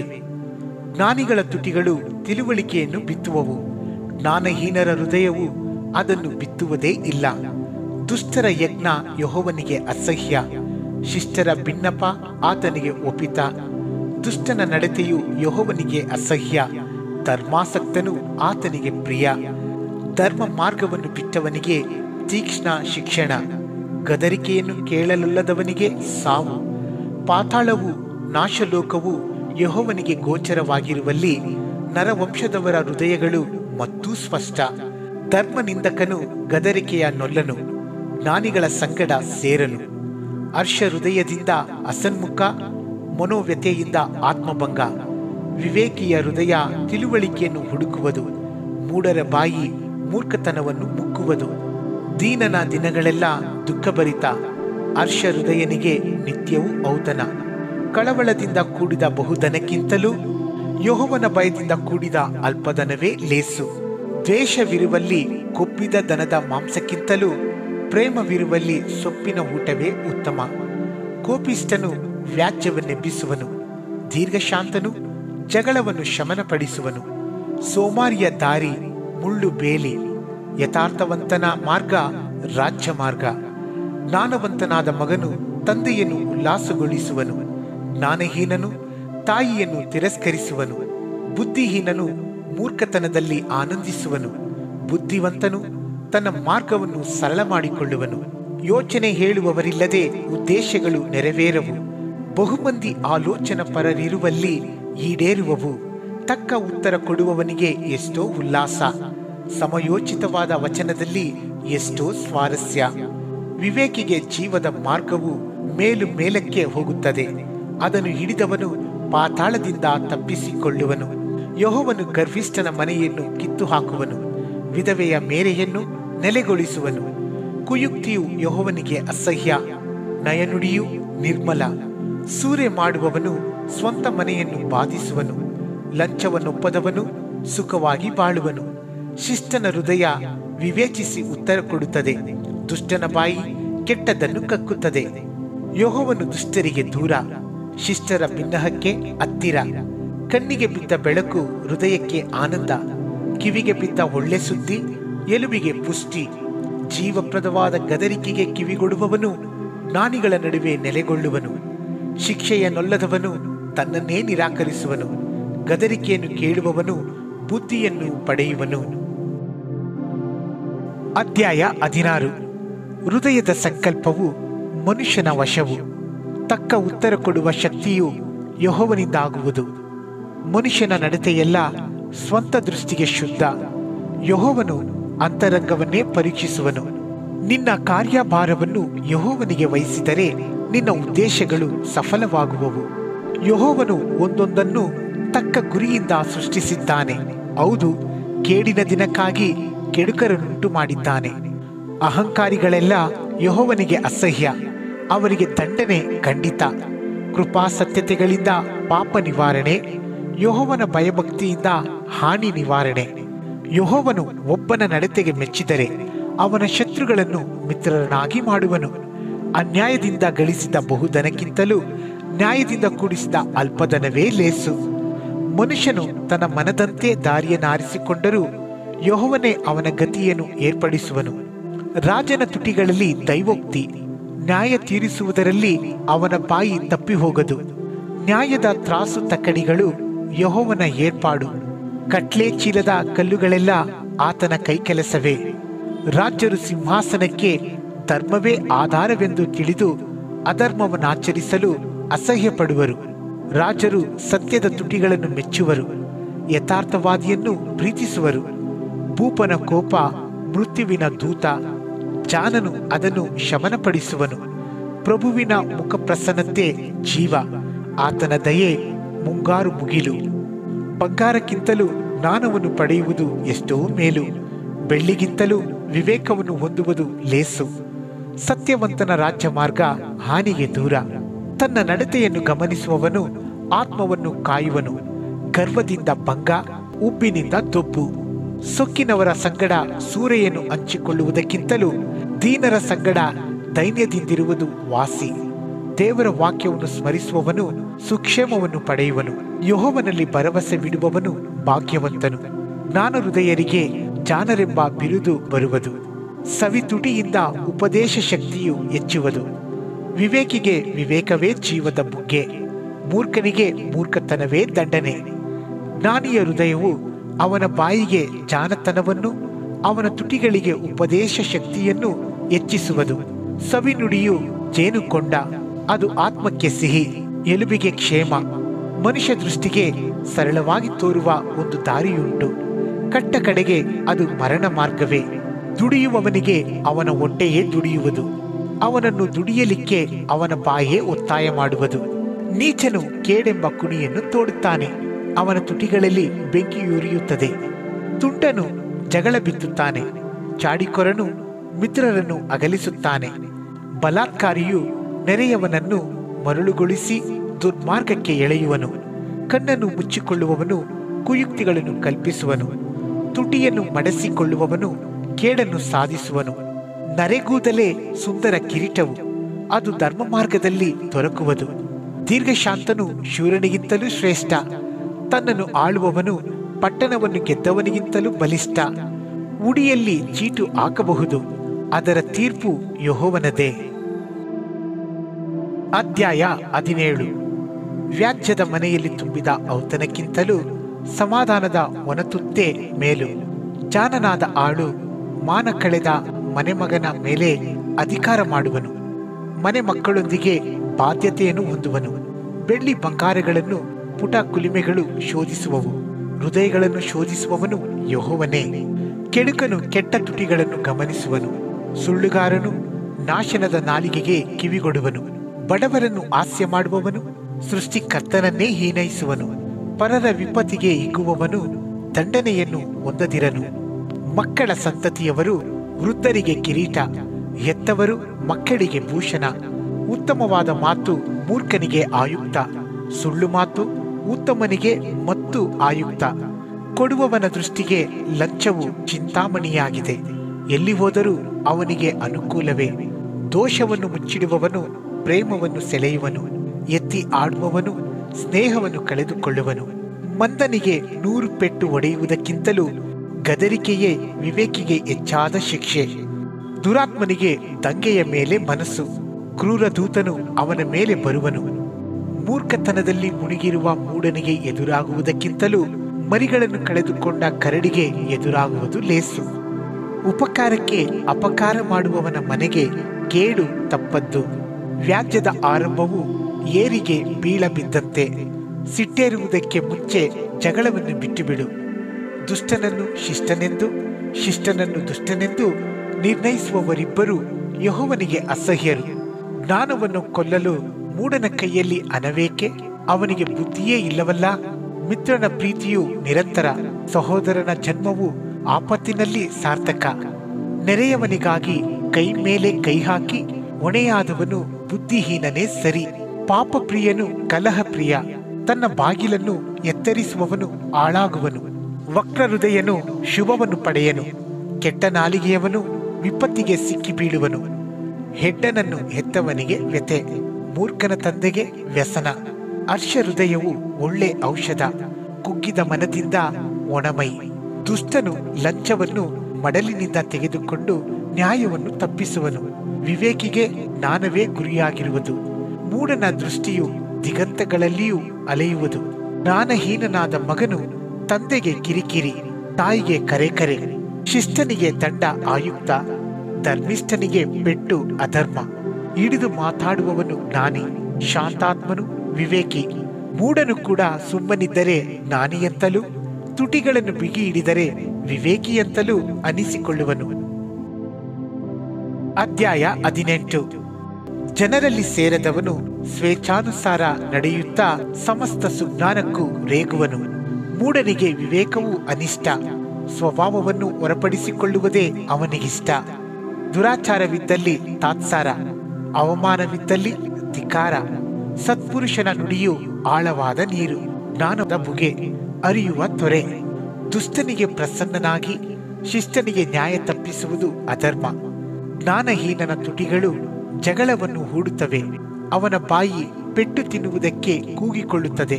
ಜ್ಞಾನಹೀನನಿಗೆ ಬಾಯಿ ನಾಶ, ತುಟಿಗಳು ಪಾಶ. ಚಾಡಿಕೊರನ ಮಾತುಗಳು ರುಚಿಯಾದ ತುತ್ತುಗಳು, ಹೊಟ್ಟೆಯೊಳಕ್ಕೆ ಇಳಿಯುವವು. ಕೆಲಸಗಳ್ಳನು ಕೆಡುಕನಿಗೆ ತಮ್ಮ. ಯೆಹೋವನ ನಾಮವು ಬಲವಾದ ಬುರುಜು, ಶಿಷ್ಟನು ಅದರೊಳಕ್ಕೆ ಓಡಿ ಹೋಗಿ ಭದ್ರವಾಗಿರುವನು. ಧನವಂತನು ತನ್ನ ಐಶ್ವರ್ಯವನ್ನು ಬಲವಾದ ಕೋಟೆಯೆಂದು, ಎತ್ತರವಾದ ಗೋಡೆಯೆಂದು ಭಾವಿಸಿಕೊಳ್ಳುತ್ತಾನೆ. ಭಂಗಕ್ಕೆ ಮೊದಲು ಗರ್ವದ ಹೃದಯ, ಮಾನಕ್ಕೆ ಮುಂಚೆ ದೈನ್ಯ. ಗಮನಿಸದೆ ಉತ್ತರ ಕೊಡುವವನು ಮೂರ್ಖನೆಂಬ ಅವಮಾನಕ್ಕೆ ಗುರಿಯಾಗುವನು. ಆತ್ಮವು ವ್ಯಾಧಿಯನ್ನು ಸಹಿಸಬಲ್ಲದು, ಆತ್ಮವೇ ನೊಂದರೆ ಸಹಿಸುವವರು ಯಾರು? ವಿವೇಕಿಯ ಹೃದಯವು ತಿಳುವಳಿಕೆಯನ್ನು ಸಂಪಾದಿಸುವುದು, ಜ್ಞಾನಿಯ ಕಿವಿಯು ತಿಳುವಳಿಕೆಯನ್ನು ಹುಡುಕುವುದು. ಕಾಣಿಕೆಯು ಅನುಕೂಲತೆಗೂ ಶ್ರೀಮಂತರ ಸಾನ್ನಿಧ್ಯ ಪ್ರವೇಶಕ್ಕೂ ಸಾಧನ. ಮೊದಲು ವಾದಿಸುವವನು ನ್ಯಾಯವಾದಿ ಎಂದು ತೋರುವನು, ಪ್ರತಿವಾದಿ ಎದ್ದ ಮೇಲೆ ಅವನ ಪರೀಕ್ಷೆ ಆಗುವುದು. ಚೀಟು ಹಾಕುವುದರಿಂದ ವ್ಯಾಜ್ಯ ಶಮನವು, ಬಲಿಷ್ಠರ ನ್ಯಾಯಗಳ ವಿವೇಚನೆಯೂ ಆಗುವುದು. ಅನ್ಯಾಯ ಹೊಂದಿದ ಸಹೋದರನು ಬಲವಾದ ಪಟ್ಟಣಕ್ಕಿಂತಲೂ ಅಸಾಧ್ಯ. ಕೋಟೆಯ ಅಗುಲಿಗಳಂತೆ ಜಗಳಗಳು ಜನರನ್ನು ಅಗಲಿಸುತ್ತವೆ.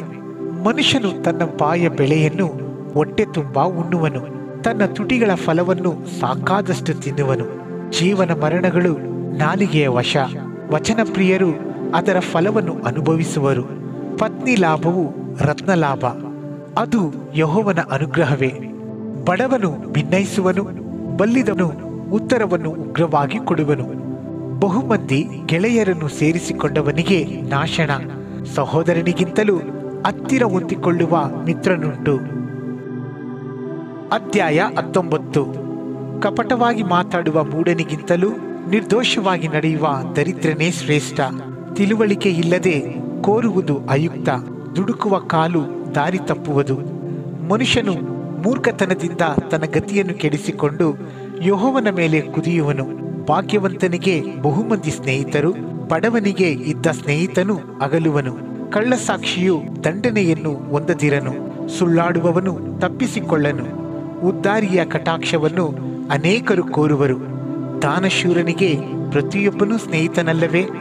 ಬಡವನನ್ನು ಬಂಧುಗಳೆಲ್ಲ ಹಾಗೆ ಮಾಡುವರು, ಹೌದು, ಮಿತ್ರರು ಅವನಿಗೆ ದೂರವಾಗುವರು.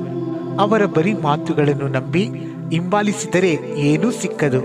ಬುದ್ಧಿಯನ್ನು ಸಂಪಾದಿಸುವವನು ತನಗೆ ತಾನೇ ಮಿತ್ರನು, ವಿವೇಕವನ್ನು ಕಾಪಾಡುವವನು ಮೇಲನ್ನು ಪಡೆಯುವನು. ಕಳ್ಳಸಾಕ್ಷಿಯು ದಂಡನೆಯನ್ನು ಹೊಂದದಿರನು, ಸುಳ್ಳಾಡುವವನು ಹಾಳಾಗುವನು. ಮೂಢನಿಗೆ ಮೃದು ಜೀವನವು ಅಯುಕ್ತ, ದಾಸನಿಗೆ ದೊರೆಗಳ ಮೇಲನ ದೊರೆತನ ಇನ್ನೂ ಅಯುಕ್ತ.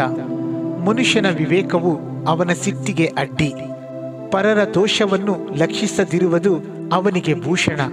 ರಾಜನ ರೋಷವು ಸಿಂಹದ ಗರ್ಜನೆ, ಅವನ ದಯೆಯು ಪೈರಿನ ಇಬ್ಬನಿ. ಜ್ಞಾನಹೀನನಾದ ಮಗನು ತಂದೆಗೆ ಹಾನಿ, ಹೆಂಡತಿಯ ತಂಟೆಯು ತಟತಟನೆ ತೊಟ್ಟಿಕ್ಕುವ ಹನಿ. ಮನೆ ಮಾರು ಆಸ್ತಿಪಾಸ್ತಿಯು ಪಿತೃಗಳಿಂದ ದೊರಕುವವು, ವಿವೇಕಿನಿಯಾದ ಹೆಂಡತಿಯು ಯೆಹೋವನ ಅನುಗ್ರಹವೇ. ಮೈಗಳ್ಳತನವು ಗಾಢನಿದ್ರೆಯಲ್ಲಿ ಮುಳುಗಿಸುವುದು, ಸೋಮಾರಿಯು ಹಸಿವೆಗೊಳ್ಳುವನು. ಆಜ್ಞೆಯನ್ನು ಪಾಲಿಸುವವನು ಆತ್ಮವನ್ನು ಪಾಲಿಸುವನು, ನಡತೆಯನ್ನು ಲಕ್ಷಿಸದವನು ಸಾಯುವನು. ಬಡವರಿಗೆ ದಯೆ ತೋರಿಸುವವನು ಯೆಹೋವನಿಗೆ ಸಾಲ ಕೊಡುವವನು. ಆ ಉಪಕಾರಕ್ಕೆ ಯೆಹೋವನೇ ಪ್ರತ್ಯುಪಕಾರ ಮಾಡುವನು. ಬುದ್ಧಿ ಬರುವುದೆಂದು ಮಗನನ್ನು ಶಿಕ್ಷಿಸು, ಆಳು ಮಾಡಲು ಮನಸ್ಸು ಮಾಡಬೇಡ. ಕೋಪಿಷ್ಠನು ತನಗಾಗುವ ದಂಡನೆಯನ್ನು ಅನುಭವಿಸಲಿ, ಬಿಡಿಸಿದರೆ ಬಾರಿ ಬಾರಿಗೆ ಬಿಡಿಸಬೇಕಾಗುವುದು. ಬುದ್ಧಿವಾದವನ್ನು ಕೇಳು, ಉಪದೇಶವನ್ನಾಲಿಸು, ಮುಂದೆ ಜ್ಞಾನಿಯಾಗುವಿ. ಮನುಷ್ಯನ ಮನಸ್ಸಿನಲ್ಲಿ ಅನೇಕ ಸಂಕಲ್ಪಗಳಿವೆ, ಯೆಹೋವನ ಸಂಕಲ್ಪವೇ ಈಡೇರುವುದು. ಇಷ್ಟವು ಔದಾರ್ಯದ ಪ್ರಮಾಣ. ಇದ್ದರೂ ಇಲ್ಲವೆಂದು ಸುಳ್ಳಾಡುವವನಿಗಿಂತಲೂ ಏನೂ ಇಲ್ಲದವನೇ ಲೇಸು. ಯೆಹೋವನ ಭಯವು ಜೀವದಾಯಕವು. ಭಯಭಕ್ತಿಯುಳ್ಳವನು ತೃಪ್ತನಾಗಿ ನೆಲೆಗೊಳ್ಳುವನು, ಅವನಿಗೆ ಕೇಡು ಸಂಭವಿಸದು. ಮೈಗಳ್ಳನು ಪಾತ್ರೆಯೊಳಗೆ ಕೈ ಮುಳುಗಿಸಿದ ಮೇಲೆ ತಿರುಗಿ ಬಾಯ ಹತ್ತಿರಕ್ಕೆ ತರಲಾರನು.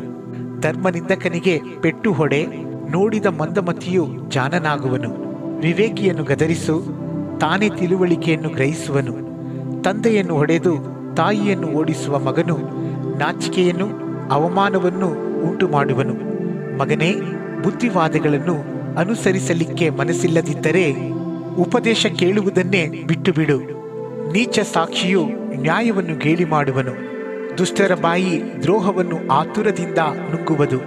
ಧರ್ಮನಿಂದಕರಿಗೆ ದಂಡನೆಯ ತೀರ್ಪು ಸಿದ್ಧ, ಮೂಢರ ಬೆನ್ನಿಗೆ ಪೆಟ್ಟು ಖಂಡಿತ. ಅಧ್ಯಾಯ 20. ದ್ರಾಕ್ಷರಸವು ಪರಿಹಾಸ್ಯ, ಮದ್ಯವು ಕೂಗಾಟ. ಇವುಗಳಿಂದ ಓಲಾಡುವವನು ಜ್ಞಾನಿಯಲ್ಲ. ರಾಜನು ಗರ್ಜಿಸುವ ಸಿಂಹದಂತೆ ಭಯಂಕರನು. ಅವನನ್ನು ಕೆಣಕುವವನು ತನಗೆ ಕೆಡುಕು ಮಾಡಿಕೊಳ್ಳುವನು. ವ್ಯಾಜ್ಯಕ್ಕೆ ದೂರನು ಮಾನಕ್ಕೆ ಯೋಗ್ಯನು. ಜಗಳವು ಪ್ರತಿಯೊಬ್ಬ ಮೂರ್ಖನಿಗೂ ಸಹಜ. ಮೈಗಳ್ಳನು ಮಳೆಗಾಲದಲ್ಲಿ ಹೊಲಗೇಯನು. ಸುಗ್ಗಿಕಾಲದಲ್ಲಿ ಅಪೇಕ್ಷಿಸಲು ಏನು ಸಿಕ್ಕಿತು? ಮನುಷ್ಯನ ಹೃದಯ ಸಂಕಲ್ಪವು ಆಳವಾದ ಬಾವಿಯ ನೀರು, ಆದರೆ ವಿವೇಕಿಯು ಅದನ್ನು ಸೇದಬಲ್ಲನು. ಸ್ನೇಹಿತರೆಂದು ಹೇಳಿಕೊಳ್ಳುವವರು ಬಹುಮಂದಿ, ನಂಬಿಗಸ್ತನಾದ ಸ್ನೇಹಿತನು ಎಲ್ಲಿ ಸಿಕ್ಕುವನು? ಸಧರ್ಮಿಯು ನಿರ್ದೋಷವಾಗಿ ನಡೆಯುವನು, ಅವನು ಗತಿಸಿದ ಮೇಲೆಯೂ ಅವನ ಮಕ್ಕಳು ಭಾಗ್ಯವಂತರು. ರಾಜನು ನ್ಯಾಯಾಸನರೂಢನಾಗಿ ತನ್ನ ದೃಷ್ಟಿಯಿಂದ ಸಕಲ ಕೆಟ್ಟತನವನ್ನು ದೂರುವನು.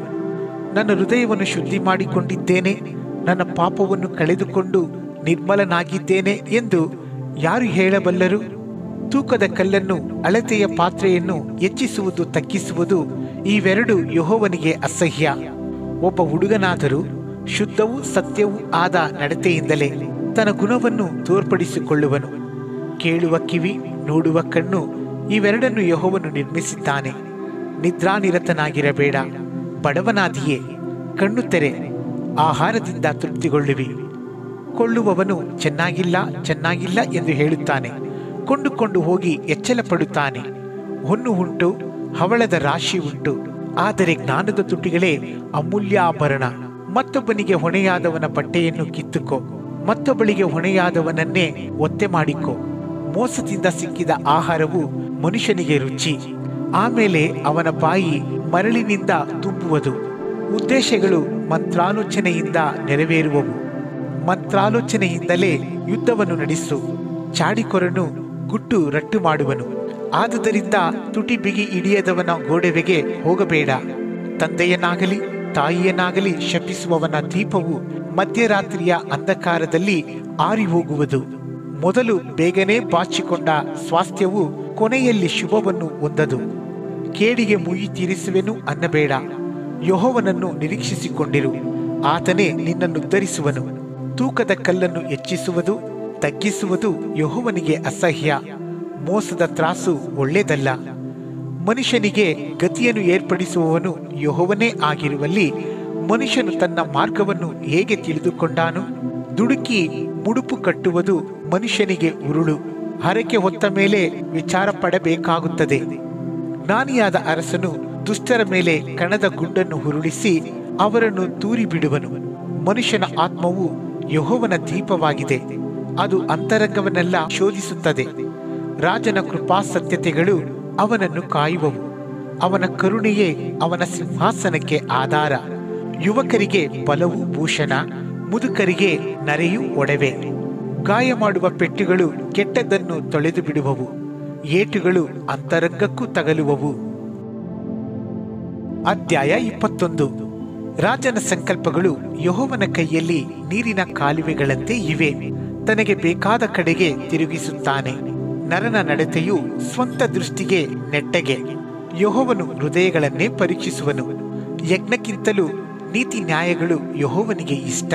ಗರ್ವದ ದೃಷ್ಟಿ, ಕೊಬ್ಬಿದ ಹೃದಯ, ದುಷ್ಟರ ಭಾಗ್ಯ ಇವು ಧರ್ಮ ವಿರುದ್ಧ.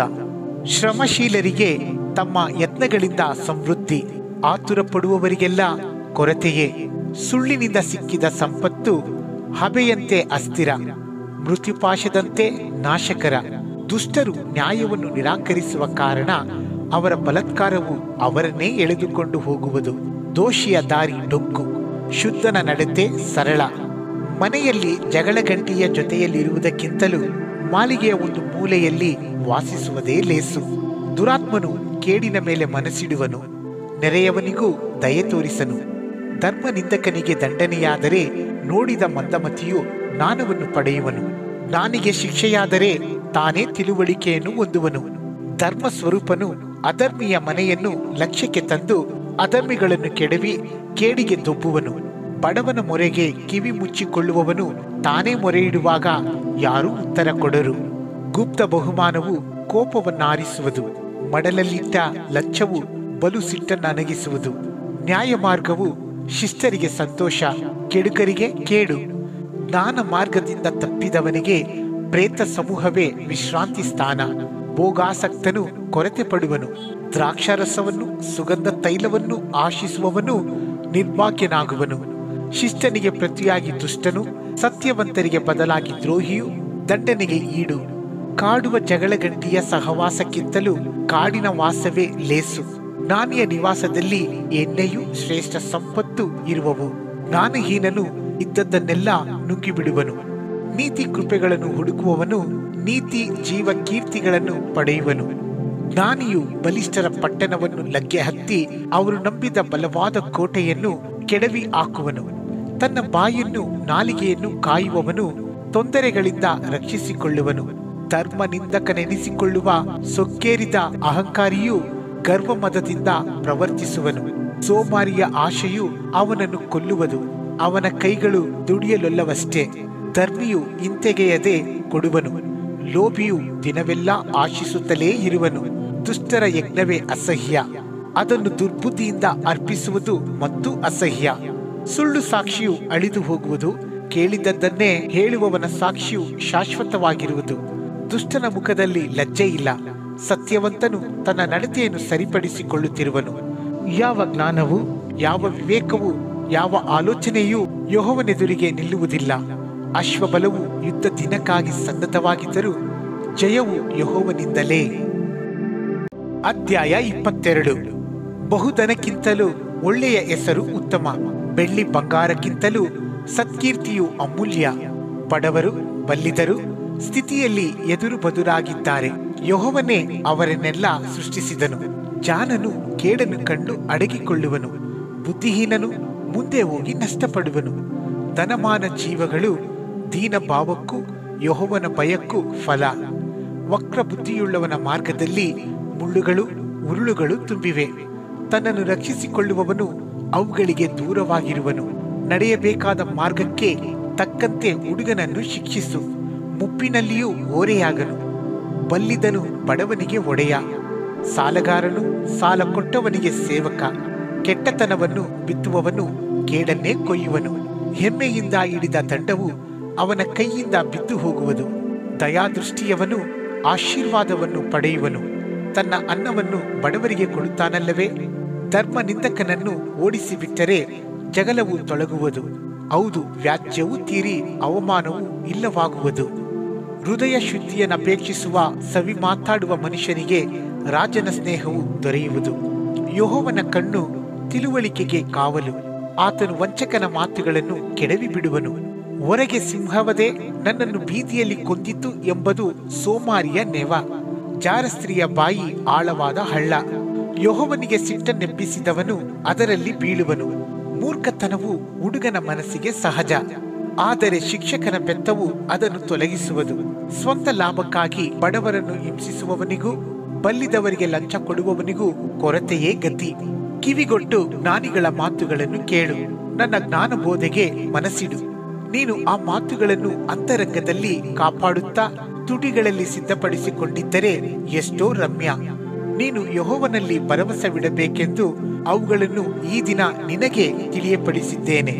ಸತ್ಯವಚನಗಳು ಎಷ್ಟೋ ಯಥಾರ್ಥವೆಂದು ನೀನು ತಿಳಿದುಕೊಂಡು ನಿನ್ನನ್ನು ಕಳುಹಿಸಿದವರಿಗೆ ಸತ್ಯವಚನಗಳನ್ನೇ ಅರಿಕೆ ಮಾಡುವಂತೆ ಉಚಿತಾಲೋಚನೆ, ತಿಳುವಳಿಕೆ ಇವುಗಳ ವಿಷಯವಾಗಿ ಇದಕ್ಕೆ ಮುಂಚೆಯೇ ನಿನಗೋಸ್ಕರ ಬರೆದಿದ್ದೇನಲ್ಲವೇ? ಬಡವರಿಗೆ ದಿಕ್ಕಿಲ್ಲವೆಂದು ತಿಳಿದು ಅವರನ್ನು ಸೂರೆ ಮಾಡಬೇಡ. ನ್ಯಾಯಸ್ಥಾನದಲ್ಲಿ ದರಿದ್ರರನ್ನು ತುಳಿಯದಿರು. ಯೆಹೋವನೇ ಅವರ ವ್ಯಾಜ್ಯವನ್ನು ನಡೆಸಿ ಸೂರೆ ಮಾಡಿದವರ ಜೀವವನ್ನು ಸೂರೆ ಮಾಡುವನು. ಕೋಪಿಷ್ಠನ ಸಂಗಡ ಸ್ನೇಹ ಬೆಳೆಸಬೇಡ. ಸಿಟ್ಟುಗಾರನ ಸಹವಾಸ ಮಾಡಬೇಡ. ಮಾಡಿದರೆ ಅವನ ದುರ್ನಡತೆಯನ್ನನುಸರಿಸಿ ನಿನ್ನ ಆತ್ಮವನ್ನು ಉರುಳಿಗೆ ಸಿಕ್ಕಿಸಿಕೊಳ್ಳುವಿ. ನೋಡಿಕೋ, ಕೈ ಮೇಲೆ ಕೈ ಹಾಕಿ ಸಾಲಕ್ಕೆ ಹೊಣೆಯಾಗುವವರಲ್ಲಿ ನೀನು ಒಬ್ಬನಾಗಬೇಡ. ಆ ಸಾಲವನ್ನು ತೀರಿಸುವುದಕ್ಕೆ ನಿನ್ನಿಂದಾಗದಿರಲು ಸಾಲ ಕೊಟ್ಟವನು ನಿನ್ನ ಕೆಳಗಿನ ಹಾಸಿಗೆಯನ್ನು ಕಿತ್ತು ಹಾಕುವನಲ್ಲವೇ? ಇದೇಕೆ? ನಿನ್ನ ಪಿತೃಗಳು ಹಾಕಿದ ಪೂರ್ವಕಾಲದ ಮೇರೆಯನ್ನು ಒತ್ತಬೇಡ. ತನ್ನ ಕೆಲಸದಲ್ಲಿ ಚಟುವಟಿಕೆಯಾಗಿರುವವನನ್ನು ನೋಡು. ಇಂಥವನು ರಾಜರನ್ನು ಸೇವಿಸುವನಲ್ಲದೆ ನೀಚರನ್ನು ಸೇವಿಸುವುದಿಲ್ಲ. ಅಧ್ಯಾಯ 23. ನೀನು ಅಧಿಪತಿಯ ಸಂಗಡ ಊಟಕ್ಕೆ ಕೂತಿರುವಾಗ ಯಾರ ಸನ್ನಿಧಾನದಲ್ಲಿದ್ದೇನೆಂಬುದನ್ನು ಮರೆಯದಿರು. ನೀನು ಹೊಟ್ಟೆ ಬಾಕನಾಗಿದ್ದರೆ ಕಂಠಕ್ಕೆ ಕತ್ತಿ ಹಾಕಿಕೋ. ಅವನ ರುಚಿ ಪದಾರ್ಥಗಳನ್ನು ಬಯಸಬೇಡ, ಅದು ಮೋಸದ ಆಹಾರವೇ ಸರಿ. ದುಡ್ಡಿನಾಸೆಯಿಂದ ದುಡಿಯಬೇಡ, ಸ್ವಬುದ್ಧಿಯನ್ನೇ ಆಶ್ರಯಿಸಬೇಡ. ನಿನ್ನ ದೃಷ್ಟಿಯು ದನದ ಮೇಲೆ ಎರಗುತ್ತದೋ, ದನವು ಅಷ್ಟರೊಳಗೆ ಮಾಯವಾಗುವುದು. ಆಕಾಶದ ಕಡೆಗೆ ಹಾರಾಡುವ ಹದ್ದಿನಂತೆ ಅದು ರೆಕ್ಕೆಗಳನ್ನು ಕಟ್ಟಿಕೊಂಡಿದೆ. ಲೋಭಿಯ ಅನ್ನವನ್ನು ಉಣ್ಣದಿರು, ಅವನ ರುಚಿ ಪದಾರ್ಥಗಳನ್ನು ಬಯಸಬೇಡ. ಅವನು ತನ್ನ ಒಳಗಿನ ಯೋಚನೆಯಂತೆಯೇ ಇದ್ದಾನೆ. ಉಣ್ಣು ಕುಡಿ ಎಂದು ಹೇಳಿದರೂ ನಿನ್ನಲ್ಲಿ ಅವನಿಗೆ ಪ್ರೀತಿ ಇಲ್ಲ. ನೀನು ತಿಂದ ತುತ್ತನ್ನು ಕಕ್ಕಿಬಿಡುವಿ. ನಿನ್ನ ಸವಿ ಮಾತುಗಳು ವ್ಯರ್ಥ. ಮೂಢನ ಸಂಗಡ ಮಾತಾಡಬೇಡ. ನಿನ್ನ ಮಾತುಗಳ ವಿವೇಕವನ್ನು ತಿರಸ್ಕರಿಸುವನು. ಪೂರ್ವಕಾಲದ ಮೇರೆಯನ್ನು ಒತ್ತಬೇಡ.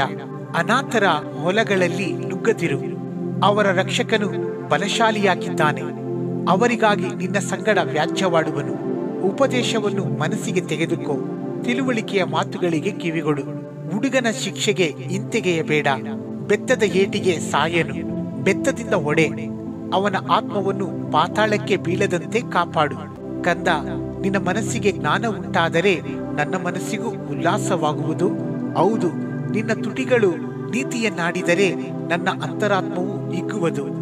ಪಾಪಿಗಳನ್ನು ನೋಡಿ ಹೊಟ್ಟೆ ಕಿಚ್ಚು ಪಡಬೇಡ. ಯೆಹೋವನಲ್ಲಿ ದಿನವೆಲ್ಲ ಭಯಭಕ್ತಿಯುಳ್ಳವನಾಗಿರು. ಒಂದು ಕಾಲ ಉಂಟು, ನಿನ್ನ ನಿರೀಕ್ಷೆಯು ನಿರರ್ಥಕವಾಗದು. ಕಂದ, ಕೇಳು, ಜ್ಞಾನವಂತನಾಗಿರು. ನಿನ್ನ ಮನಸ್ಸನ್ನು ಜ್ಞಾನ ಮಾರ್ಗದಲ್ಲಿ ಮುಂದೆ ನಡೆಯಿಸು. ಕುಡುಕರಲ್ಲಿಯೂ ಅತಿ ಮಾಂಸ ಭಕ್ಷಕರಲ್ಲಿಯೂ ಸೇರದಿರು. ಕುಡುಕನು ಹೊಟ್ಟೆಬಾಕನು ದುರ್ಗತಿಗೆ ಬರುವರು. ನಿದ್ರಾಸಕ್ತಿಯು ಹರಕು ಬಟ್ಟೆಗಳನ್ನು ಒದಿಸುವುದು.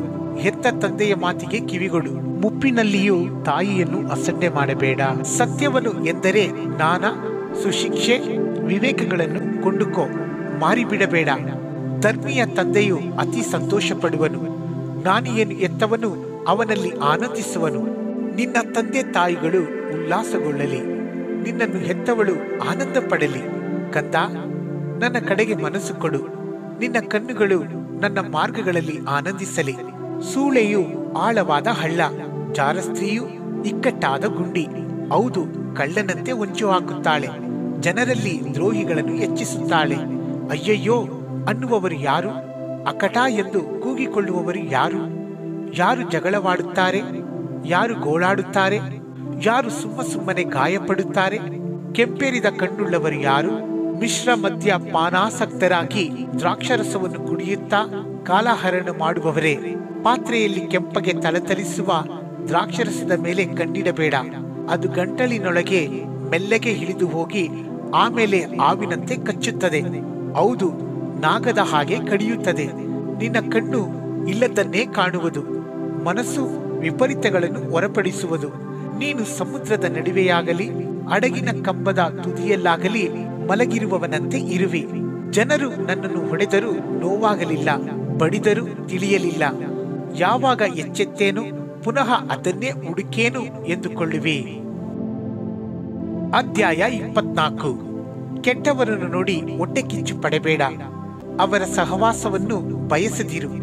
ಅವರ ಮನಸ್ಸು ಹಿಂಸೆಯನ್ನು ಯೋಚಿಸುತ್ತಿರುವುದು, ಅವರ ತುಟಿಯು ಹಾನಿಯನ್ನು ಪ್ರಸ್ತಾಪಿಸುತ್ತಿರುವುದು. ಮನೆಯನ್ನು ಕಟ್ಟುವುದಕ್ಕೆ ಜ್ಞಾನವೇ ಸಾಧನ, ಅದನ್ನು ಸ್ಥಿರಪಡಿಸುವುದಕ್ಕೆ ವಿವೇಕವೇ ಆಧಾರ. ಅದರ ಕೋಣೆಗಳನ್ನು ಅಮೂಲ್ಯವಾದ ಎಲ್ಲ ಇಷ್ಟ ಸಂಪತ್ತಿನಿಂದ ತುಂಬಿಸುವುದಕ್ಕೆ ತಿಳುವಳಿಕೆಯೇ ಉಪಕರಣ. ಜ್ಞಾನಿಗೆ ತ್ರಾಣ, ಬಲ್ಲವನಿಗೆ ಬಹುಬಲ. ಮಂತ್ರಾಲೋಚನೆಯಿಂದ ಯುದ್ಧವನ್ನು ನಡೆಸು. ಬಹು ಸುಮಂತ್ರಿಗಳು ಇರುವಲ್ಲಿ ಸುರಕ್ಷಣೆ ಇರುವುದು. ಜ್ಞಾನವು ಮೂರ್ಖನಿಗೆ ದುರ್ಲಭ, ಅವನು ನ್ಯಾಯಸ್ಥಾನದಲ್ಲಿ ಬಾಯಿ ಬಿಡಲಾರನು. ಕೇಡನ್ನು ಕಲ್ಪಿಸುವವನು ಕುಯುಕ್ತಿಕನು ಎನಿಸಿಕೊಳ್ಳುವನು. ಮೂರ್ಖನ ಸಂಕಲ್ಪವು ಪಾಪವೇ, ಧರ್ಮನಿಂದಕನು ಮನುಷ್ಯರಿಗೆ ಅಸಹ್ಯ. ಇಕ್ಕಟ್ಟಿನ ದಿನದಲ್ಲಿ ನೀನು ಬಳಲಿ ಹೋದರೆ ನಿನ್ನ ಬಲವು ಇಕ್ಕಟ್ಟೆ. ಕೊಲೆಗೆ ಸೆರೆಯಲ್ಪಟ್ಟವರನ್ನು ರಕ್ಷಿಸು, ಸಂಹಾರಕ್ಕೆ ಗುರಿಯಾದವರನ್ನು ತಪ್ಪಿಸುವುದಿಲ್ಲವೇ? ಇದು ನನಗೆ ಗೊತ್ತಿರಲಿಲ್ಲ ಎಂದು ನೀನು ನೆವ ಹೇಳಿದರೆ ಹೃದಯ ಶೋಧಕನು ಗ್ರಹಿಸುವುದಿಲ್ಲವೋ? ನಿನ್ನ ಆತ್ಮವನ್ನು ಕಾಯುವಾತನು ತಿಳಿಯುವುದಿಲ್ಲವೋ? ಪ್ರತಿಯೊಬ್ಬನ ಕರ್ಮಕ್ಕೆ ಪ್ರತಿಫಲವನ್ನು ಕೊಡದೆ ಬಿಟ್ಟಾನೆ. ಕಂದ, ಜೇನು ಚೆನ್ನಾಗಿದೆಯಲ್ಲವೇ? ಜೇನು ತುಪ್ಪವು ನಿನ್ನ ಬಾಯಿಗೆ ಸಿಹಿಯಷ್ಟೇ, ಅದನ್ನು ತಿನ್ನು. ಜ್ಞಾನವು ನಿನ್ನ ಆತ್ಮಕ್ಕೆ ಹೀಗೆಯೇ ಇರುವುದೆಂದು ತಿಳಿದುಕೋ. ಅದನ್ನು ಪಡೆದುಕೊಂಡರೆ ಮುಂದೆ ಫಲಕಾಲ ಬರುವುದು. ನಿನ್ನ ನಿರೀಕ್ಷೆಯು ನಿರರ್ಥಕವಾಗದು. ದುಷ್ಟನೇ, ಶಿಷ್ಟನ ಮನೆಗೆ ಹೊಂಚು ಹಾಕಬೇಡ, ಅವನ ನಿವಾಸವನ್ನು ಸೂರೆ ಮಾಡಬೇಡ. ಶಿಷ್ಟನು 7 ಸಾರಿ ಬಿದ್ದರೂ ಮತ್ತೆ ಏಳುವನು, ದುಷ್ಟನು ಕೇಡಿನಿಂದ ಬಿದ್ದೇ ಹೋಗುವನು. ನಿನ್ನ ಶತ್ರು ಬಿದ್ದರೆ ಹಿಗ್ಗಬೇಡ, ಎಡವಿದರೆ ನಿನ್ನ ಹೃದಯವು ಹರ್ಷಿಸದಿರಲಿ. ಯೆಹೋವನು ನಿನ್ನ ಹರ್ಷವನ್ನು ಕಂಡು ಬೇಸರಗೊಂಡು ತನ್ನ ಕೋಪವನ್ನು ಅವನ ಕಡೆಯಿಂದ ತಿರುಗಿಸಾನು. ಕೆಡುಕರ ಮೇಲೆ ಉರಿಗೊಳ್ಳದಿರು. ದುಷ್ಟರನ್ನು ನೋಡಿ ಹೊಟ್ಟೆ ಕಿಚ್ಚು ಪಡಬೇಡ. ಕೆಟ್ಟವನಿಗೆ ಶುಭ ಕಾಲವು ಬಾರದು, ದುಷ್ಟರ ದೀಪವು ಆರಿಯೇ ಹೋಗುವುದು. ಮಗನೇ, ಯೆಹೋವನಿಗೂ ರಾಜನಿಗೂ ಭಯಪಡು. ತಿರುಗಿ ಬೀಳುವವರ ಗೋಡವೆಗೆ ಹೋಗಬೇಡ. ಅವರಿಬ್ಬರು ವಿಧಿಸುವ ವಿಪತ್ತು ಫಕ್ಕನೆ ಸಂಭವಿಸುವುದು. ಅವರಿಂದಾಗುವ ನಾಶವು ಯಾರಿಗೆ ತಿಳಿದಿತ್ತು? ಇವು ಕೂಡ ಜ್ಞಾನಿಗಳ ಉಕ್ತಿಗಳೇ. ನ್ಯಾಯ ವಿಚಾರಣೆಯಲ್ಲಿ ಪಕ್ಷಪಾತವು ಧರ್ಮವಲ್ಲ. ಯಾವನು ಅಧರ್ಮಿಗೆ ನೀನು ಧರ್ಮಾತ್ಮ ಎಂದು ಹೇಳುತ್ತಾನೋ ಅವನನ್ನು ಜನರು ಶಪಿಸುವರು, ಪ್ರಜೆಗಳು ದೂಷಿಸುವರು. ದುಷ್ಟನನ್ನು ಗದರಿಸುವವರಿಗಾದರೂ ಶುಭವಾಗುವುದು, ಸುಖಕರವಾದ ಆಶೀರ್ವಾದವು ಲಭಿಸುವುದು. ಯಥಾರ್ಥವಾದ ಉತ್ತರವು ತುಟಿಗೆ ಮುದ್ದು. ನಿನ್ನ ಕೆಲಸದ ಸಾಮಾನುಗಳನ್ನು ಸುತ್ತಲೂ ಅಣಿಮಾಡು, ನಿವೇಶನದಲ್ಲಿ ಸಿದ್ಧಪಡಿಸು. ಆಮೇಲೆ ನಿನ್ನ ಮನೆಯನ್ನು ಕಟ್ಟು. ಕಾರಣವಿಲ್ಲದೆ ನೆರೆಯವನಿಗೆ ವಿರುದ್ಧವಾಗಿ ಸಾಕ್ಷಿ ಹೇಳಬೇಡ. ಮಾತಿನಿಂದ ಮೋಸ ಮಾಡುವಿಯಾ? ಅವನು ನನಗೆ ಮಾಡಿದಂತೆ ನಾನು ಅವನಿಗೆ ಮಾಡುವೆನು, ಅವನು ಮಾಡಿದ್ದಕ್ಕೆ ಸರಿಯಾಗಿ ಮುಯಿ ತೀರಿಸುವೆನು ಅಂದುಕೊಳ್ಳಬೇಡ. ಸೋಮಾರಿಯ ಹೊಲದ ಮೇಲೆಯೂ ಬುದ್ಧಿಹೀನನ ತೋಟದ ಮೇಲೆಯೂ ಹಾದು ಹೋದೆನು. ಆಹಾ, ಮುಳ್ಳುಗಿಡಗಳು ಅದರಲ್ಲಿ ಹರಡಿಕೊಂಡಿದ್ದವು, ಕಳೆಗಳು ಅದನ್ನು ಮುಚ್ಚಿದ್ದವು. ಅದರ ಕಲ್ಲಿನ ಗೋಡೆಯು ಹಾಳಾಗಿತ್ತು. ಆಗ ನಾನು ನೋಡಿ ಮನಸ್ಸಿಟ್ಟೆನು, ದೃಷ್ಟಿಸಿ ಶಿಕ್ಷಿತನಾದೆನು. ಇನ್ನು ಸ್ವಲ್ಪ ನಿದ್ದೆ, ಇನ್ನು ತೂಸ ತೂಕಡಿಕೆ, ಇನ್ನು ಕೊಂಚ ನಿದ್ದೆಗಾಗಿ ಕೈ ಮುದುರಿಕೊಳ್ಳುವೆ ಅಂದುಕೊಳ್ಳುವಿಯಾ? ಬಡತನವು ದಾರಿಗಳ್ಳನ ಹಾಗೂ ಕೊರತೆಯು ಪಂಜುಗಳ್ಳನಂತೆಯೂ ನಿನ್ನ ಮೇಲೆ ಬೀಳುವವು. ಅಧ್ಯಾಯ 25. ಇವು ಕೂಡ ಸೊಲೊಮೋನನ ಜ್ಞಾನೋಕ್ತಿಗಳು. ಯೆಹೂದದ ಅರಸನಾದ ಹಿಜ್ಕೀಯನ ಲೇಖಕರು ಇವುಗಳನ್ನು ಸಂಗ್ರಹಿಸಿ ಬರೆದರು. ವಿಷಯವನ್ನು ರಹಸ್ಯ ಮಾಡುವುದು ದೇವರ ಪ್ರಭಾವ, ವಿಷಯವನ್ನು ವಿಮರ್ಶೆ ಮಾಡುವುದು ರಾಜರ ಪ್ರಭಾವ. ಆಕಾಶವು ಉನ್ನತ, ಭೂಮಿಯು ಅಗಾಧ, ರಾಜರ ಹೃದಯವು ಅಗೋಚರ. ಬೆಳ್ಳಿಯಿಂದ ಕಲ್ಮಶವನ್ನು ತೆಗೆದು ಹಾಕಿದರೆ ಅಕ್ಕಸಾಲಿಗನಿಗೆ ಬೇಕಾದ ಪಾತ್ರೆಯಾಗುವುದು. ರಾಜನ ಸಮ್ಮುಖದಿಂದ ದುಷ್ಟರನ್ನು ತೆಗೆದು ಹಾಕಿದರೆ ಅವನ ಸಿಂಹಾಸನವು ಧರ್ಮದಿಂದ ಸ್ಥಿರವಾಗುವುದು. ರಾಜನ ಸನ್ನಿಧಾನದಲ್ಲಿ ನಿನ್ನನ್ನು ಹೆಚ್ಚಿಸಿಕೊಳ್ಳಬೇಡ. ಶ್ರೀಮಂತರಿಗೆ ಏರ್ಪಡಿಸಿರುವ ಸ್ಥಾನದಲ್ಲಿ ನಿಂತುಕೊಳ್ಳದಿರು. ನೀನು ಪ್ರಭುವನ್ನು ದರ್ಶನ ಮಾಡುತ್ತಿರಲು ಅವನ ಸಮಕ್ಷಮ ಕೆಳಗನ ಸ್ಥಾನಕ್ಕೆ ನೂಕಿಸಿಕೊಳ್ಳುವುದಕ್ಕಿಂತಲೂ ಇನ್ನು ಮೇಲಕ್ಕೆ ಬಾ ಎಂದು ಕರೆಯಿಸಿಕೊಳ್ಳುವುದು ಲೇಸು. ದುಡುಕಿ ನೆರೆಯವನ ಮೇಲೆ ವ್ಯಾಜ್ಯಕ್ಕೆ ಹೋಗಬೇಡ. ಅವನು ನಿನ್ನ ಮಾನ ಕಳೆದ ಮೇಲೆ ಕಡೆಯಲ್ಲಿ ಏನು ಮಾಡಬಲ್ಲೆ ನೋಡಿಕೋ. ವ್ಯಾಜ್ಯವಾಡಿದವನ ಸಂಗಡಲೇ ಅದನ್ನು ಚರ್ಚಿಸು. ಒಬ್ಬನ ಗುಟ್ಟನ್ನು ಹೊರಪಡಿಸಬೇಡ. ಅದನ್ನು ಕೇಳುವವನು ನಿನ್ನನ್ನು ದೂಷಿಸಾನು. ನಿನಗೆ ಬಂದ ಅಪಕೀರ್ತಿಯು ಹೋಗದು. ಸಮಯೋಚಿತವಾದ ಮಾತುಗಳು ಬೆಳ್ಳಿಯ ನಕಾಸಿಯಲ್ಲಿ ಖಚಿತವಾದ ಬಂಗಾರದ ಹಣ್ಣುಗಳಿಗೆ ಸಮಾನ. ಕೇಳುವ ಕಿವಿಗೆ ಮುಟ್ಟುವ ಬುದ್ಧಿವಾದವು ಹೊನ್ನಿನ ಮುರುವಿಗೂ ಅಪರಂಜಿಯ ಆಭರಣಕ್ಕೂ ಸಮಾನ. ಸುಗ್ಗಿ ಕಾಲದಲ್ಲಿ ಹಿಮದ ಶೈತ್ಯವು ಹೇಗೋ, ಕಳುಹಿಸಿದ ಒಡೆಯರಿಗೆ ಆಪ್ತ ದೂತನು ಹಾಗೆಯೇ ಹಿತ. ಬರೀ ಗಾಳಿ ಮೋಡಗಳು ಹೇಗೋ, ದಾನ ಕೊಡುತ್ತೇನೆಂದು ಸುಳ್ಳಾಡಿ ಜಂಬ ಮಾಡುವವನು ಹಾಗೆಯೇ. ದೀರ್ಘ ಶಾಂತಿಯಿಂದ ಪ್ರಭುವನ್ನು ಸಮ್ಮತಿಪಡಿಸಬಹುದು. ಮೃದು ವಚನವು ಎಲುಬನ್ನು ಮುರಿಯುವುದು. ಜೇನು ಸಿಕ್ಕಿತೋ ಮಿತವಾಗಿ ತಿನ್ನು, ಹೊಟ್ಟೆ ತುಂಬ ತಿಂದರೆ ಕಾರಿ ಬಿಟ್ಟಿಯೇ. ನೆರೆಯವನ್ನು ಬೇಸರಗೊಂಡು ಹಾಗೆ ಮಾಡದ ಹಾಗೆ ಅವನ ಮನೆಯಲ್ಲಿ ಅಪರೂಪವಾಗಿ ಹೆಜ್ಜೆ ಇಡು. ನೆರೆಯವನ ಮೇಲೆ ಸುಳ್ಳು ಸಾಕ್ಷಿ ಹೇಳುವವನು ಚಮ್ಮಟಿಕೆ, ಕತ್ತಿ, ಚೂಪಾದ ಬಾಣ ಇವುಗಳೇ. ಕಷ್ಟ ಕಾಲದಲ್ಲಿ ದ್ರೋಹಿಯಲ್ಲಿಡುವ ನಂಬಿಕೆಯು ಮುರುಕ ಹಲ್ಲು, ಜಾರುವ ಕಾಲು. ಮನಗುಂದಿದವನಿಗೆ ಸಂಗೀತ ಹಾಡುವುದು ಚಳಿ ದಿನದಲ್ಲಿ ಬಟ್ಟೆ ತೆಗೆದ ಹಾಗೂ ಸೋಡಾ ಉಪ್ಪಿಗೆ ಉಳಿ ಹೊಯ್ದ ಹಾಗೂ. ನಿನ್ನ ವೈರಿ ಹಸಿದಿದ್ದರೆ ಅನ್ನವಿಡು, ಬಾಯಾರಿದರೆ ನೀರು ಕೊಡು. ಹೀಗೆ ಅವನ ತಲೆಯ ಮೇಲೆ ಕೆಂಡ ಸುರಿಸಿದಂತಾಗುವುದು. ಯೆಹೋವನೇ ನಿನಗೆ ಪ್ರತಿಫಲ ಕೊಡುವನು. ಬಡಗನ ಗಾಳಿ ಮಳೆ ಬರಮಾಡುವುದು, ಚಾಡಿಯ ನಾಲಿಗೆ ಕೋಪದ ಮುಖ ಮಾಡುವುದು. ಮನೆಯಲ್ಲಿ ಜಗಳಗಂಟಿಯ ಜೊತೆಯಲ್ಲಿರುವುದಕ್ಕಿಂತಲೂ ಮಾಳಿಗೆಯ ಒಂದು ಮೂಲೆಯಲ್ಲಿ ವಾಸಿಸುವುದೇ ಲೇಸು. ಬಲಲಿ ಬಾಯಾರಿದವನಿಗೆ ತಣ್ಣೀರು ಹೇಗೋ, ದೇಶಾಂತರದಿಂದ ಬಂದ ಒಳ್ಳೆಯ ಸಮಾಚಾರವು ಹಾಗೆಯೇ. ದುಷ್ಟರಿಂದ ಸೋತ ಶಿಷ್ಟನು ಆಳುಬಾವಿ ತುಳಿದಾಡಿದ ಹೊರತೆ. ಜೇನನ್ನು ಹೆಚ್ಚಾಗಿ ತಿನ್ನುವುದು ಹಿತವಲ್ಲ, ಸ್ವಂತ ಮಾನವನ್ನು ಹೆಚ್ಚಾಗಿ ಯೋಚಿಸುವುದು ಮಾನವಲ್ಲ. ಆತ್ಮವನ್ನು ಸ್ವಾಧೀನ ಮಾಡಿಕೊಳ್ಳದವನು ಗೋಡೆ ಬಿದ್ದ ಆಳೂರಿಗೆ ಸಮಾನ. ಅಧ್ಯಾಯ 26. ಬೇಸಿಗೆಯಲ್ಲಿ ಹಿಮ, ಸುಗ್ಗಿಯಲ್ಲಿ ಮಳೆ ಹೇಗೋ, ಮೂಢನಿಗೆ ಮಾನ ಹಾಗೆ ಸರಿಯಲ್ಲ. ಕುಪ್ಪಳಿಸುತ್ತಿರುವ ಗುಬ್ಬಿಯಂತೆ, ಹಾರಾಡುವ ಬಾನಕಿಯ ಹಾಗೆ ನಿಮಿತ್ತವಿಲ್ಲದೆ ಕೊಟ್ಟ ಶಾಪವು ಎರಗಿ ನಿಲ್ಲದು. ಕುದುರೆಗೆ ಚಬಕ್ಕು, ಕತ್ತೆಗೆ ಕಡಿವಾಣ, ಮೂಢನ ಬೆನ್ನಿಗೆ ಬೆತ್ತ. ಮೂಢನ ಮೂರ್ಖತನಕ್ಕೆ ಸರಿಯಾಗಿ ಉತ್ತರ ಕೊಡಬೇಡ, ನೀನು ಅವನಿಗೆ ಸಮಾನನಾದಿಯೇ. ಮೂಢನ ಮೂರ್ಖತನಕ್ಕೆ ಸರಿಯಾಗಿ ಉತ್ತರ ಕೊಡು, ತನ್ನನ್ನು ಜ್ಞಾನಿ ಎಂದು ಎನಿಸಿಕೊಂಡಾನು. ಮೂಢನ ಮೂಲಕ ಮಾತನ್ನು ಹೇಳಿ ಕಳಿಸುವವನು ತನ್ನ ಕಾಲುಗಳನ್ನು ತಾನೇ ಕಡಿದುಕೊಂಡು ಕೇಡನ್ನು ಕುಡಿಯುವನು. ಮೂಢನ ಬಾಯಿಯ ಜ್ಞಾನೋಕ್ತಿಯು ಜೋಲಾಡುವ ಕುಂಟಕಾಲು. ಮೂಢನಿಗೆ ಕೊಡುವ ಮಾನವು ಕವನೆಯಲ್ಲಿಟ್ಟ ಕಲ್ಲಿನ ಹಾಗೆ. ಮೂಢನ ಬಾಯಿಗೆ ಸಿಕ್ಕಿದ ಜ್ಞಾನೋಕ್ತಿಯು ಕುಡುಕನ ಕೈಗೆ ಸಿಕ್ಕಿದ ಮುಳ್ಳುಗೋಳಿನ ಹಾಗೆ. ಮೂಢರನ್ನು, ತಿರುಗಾಡುವವರನ್ನು ಕೂಲಿಗೆ ಕರೆಯುವವನು ಯಾರಿಗೋ ತಗಲಲಿ ಎಂದು ಬಾಣವನ್ನು ಎಸೆಯುವವನ ಹಾಗೆ. ನಾಯಿ ತಾನು ಕಕ್ಕಿದ್ದನ್ನು ನೆಕ್ಕುವುದಕ್ಕೆ ತಿರುಗಿಕೊಳ್ಳುವ ಹಾಗೆ ಮೂಢನು ತಾನು ಮಾಡಿದ ಮೂರ್ಖತನವನ್ನೇ ಪುನಃ ಮಾಡುವನು. ತಾನೇ ಜ್ಞಾನಿ ಎಂದೆನಿಸಿಕೊಳ್ಳುವವನನ್ನು ನೋಡು, ಅಂಥವನಿಗಿಂತಲೂ ಮೂಢನ ವಿಷಯದಲ್ಲಿ ಹೆಚ್ಚು ನಿರೀಕ್ಷೆ ನೀಡಬಹುದು. ದಾರಿಯಲ್ಲಿ ಸಿಂಹವಿದೆ, ಬೀದಿಗಳಲ್ಲಿ ತಿರುಗಾಡುತ್ತಿದೆ ಎಂಬುದು ಸೋಮಾರಿಯ ನೆವ. ಕದವು ತಿರುಗುಣಿಯಲ್ಲಿ ಹೇಗೋ ಹಾಗೆ ಸೋಮಾರಿಯು ಹಾಸಿಗೆಯಲ್ಲಿ ಸುತ್ತಾಡುತ್ತಿರುವನು. ಸೋಮಾರಿಯು ಪಾತ್ರೆಯೊಳಗೆ ಕೈ ಮುಳುಗಿಸಿದ ಮೇಲೆ ತಿರುಗಿ ಬಾಯ ಹತ್ತಿರ ತರಲಾರದಷ್ಟು ಆಯಾಸ ಪಡುತ್ತಾನೆ. ವಿವೇಕದಿಂದ ಉತ್ತರ ಕೊಡಬಲ್ಲ 7 ಜನರಿಗಿಂತಲೂ ತಾನೇ ಜ್ಞಾನಿ ಎಂದು ಸೋಮಾರಿಯು ಎನಿಸಿಕೊಳ್ಳುವನು. ಒಬ್ಬನು ದಾರಿಯಲ್ಲಿ ಹೋಗುತ್ತಾ ಪರರ ವ್ಯಾಜ್ಯಕ್ಕೆ ಸೇರಿ ರೇಗಿಕೊಳ್ಳುವುದು ನಾಯಿಯನ್ನು ಕಿವಿ ಹಿಡಿದ ಹಾಗೆ. ನೆರೆಯವನನ್ನು ಮೋಸಗೊಳಿಸಿ ತಮಾಷೆಗೋಸ್ಕರ ಮಾಡಿದೆನಲ್ಲ ಎನ್ನುವವನು ಕೊಳ್ಳಿಗಳನ್ನು, ಅಂಬುಗಳನ್ನು, ಸಾವನ್ನು ಬೀರುವ ದೊಡ್ಡ ಹುಚ್ಚನ ಹಾಗೆ. ಕಟ್ಟಿಗೆ ಇಲ್ಲದಿದ್ದರೆ ಬೆಂಕಿ ಆರುವುದು, ಚಾಡಿಕೊರನು ಇಲ್ಲದಿದ್ದರೆ ಜಗಳ ಶಮನವಾಗುವುದು.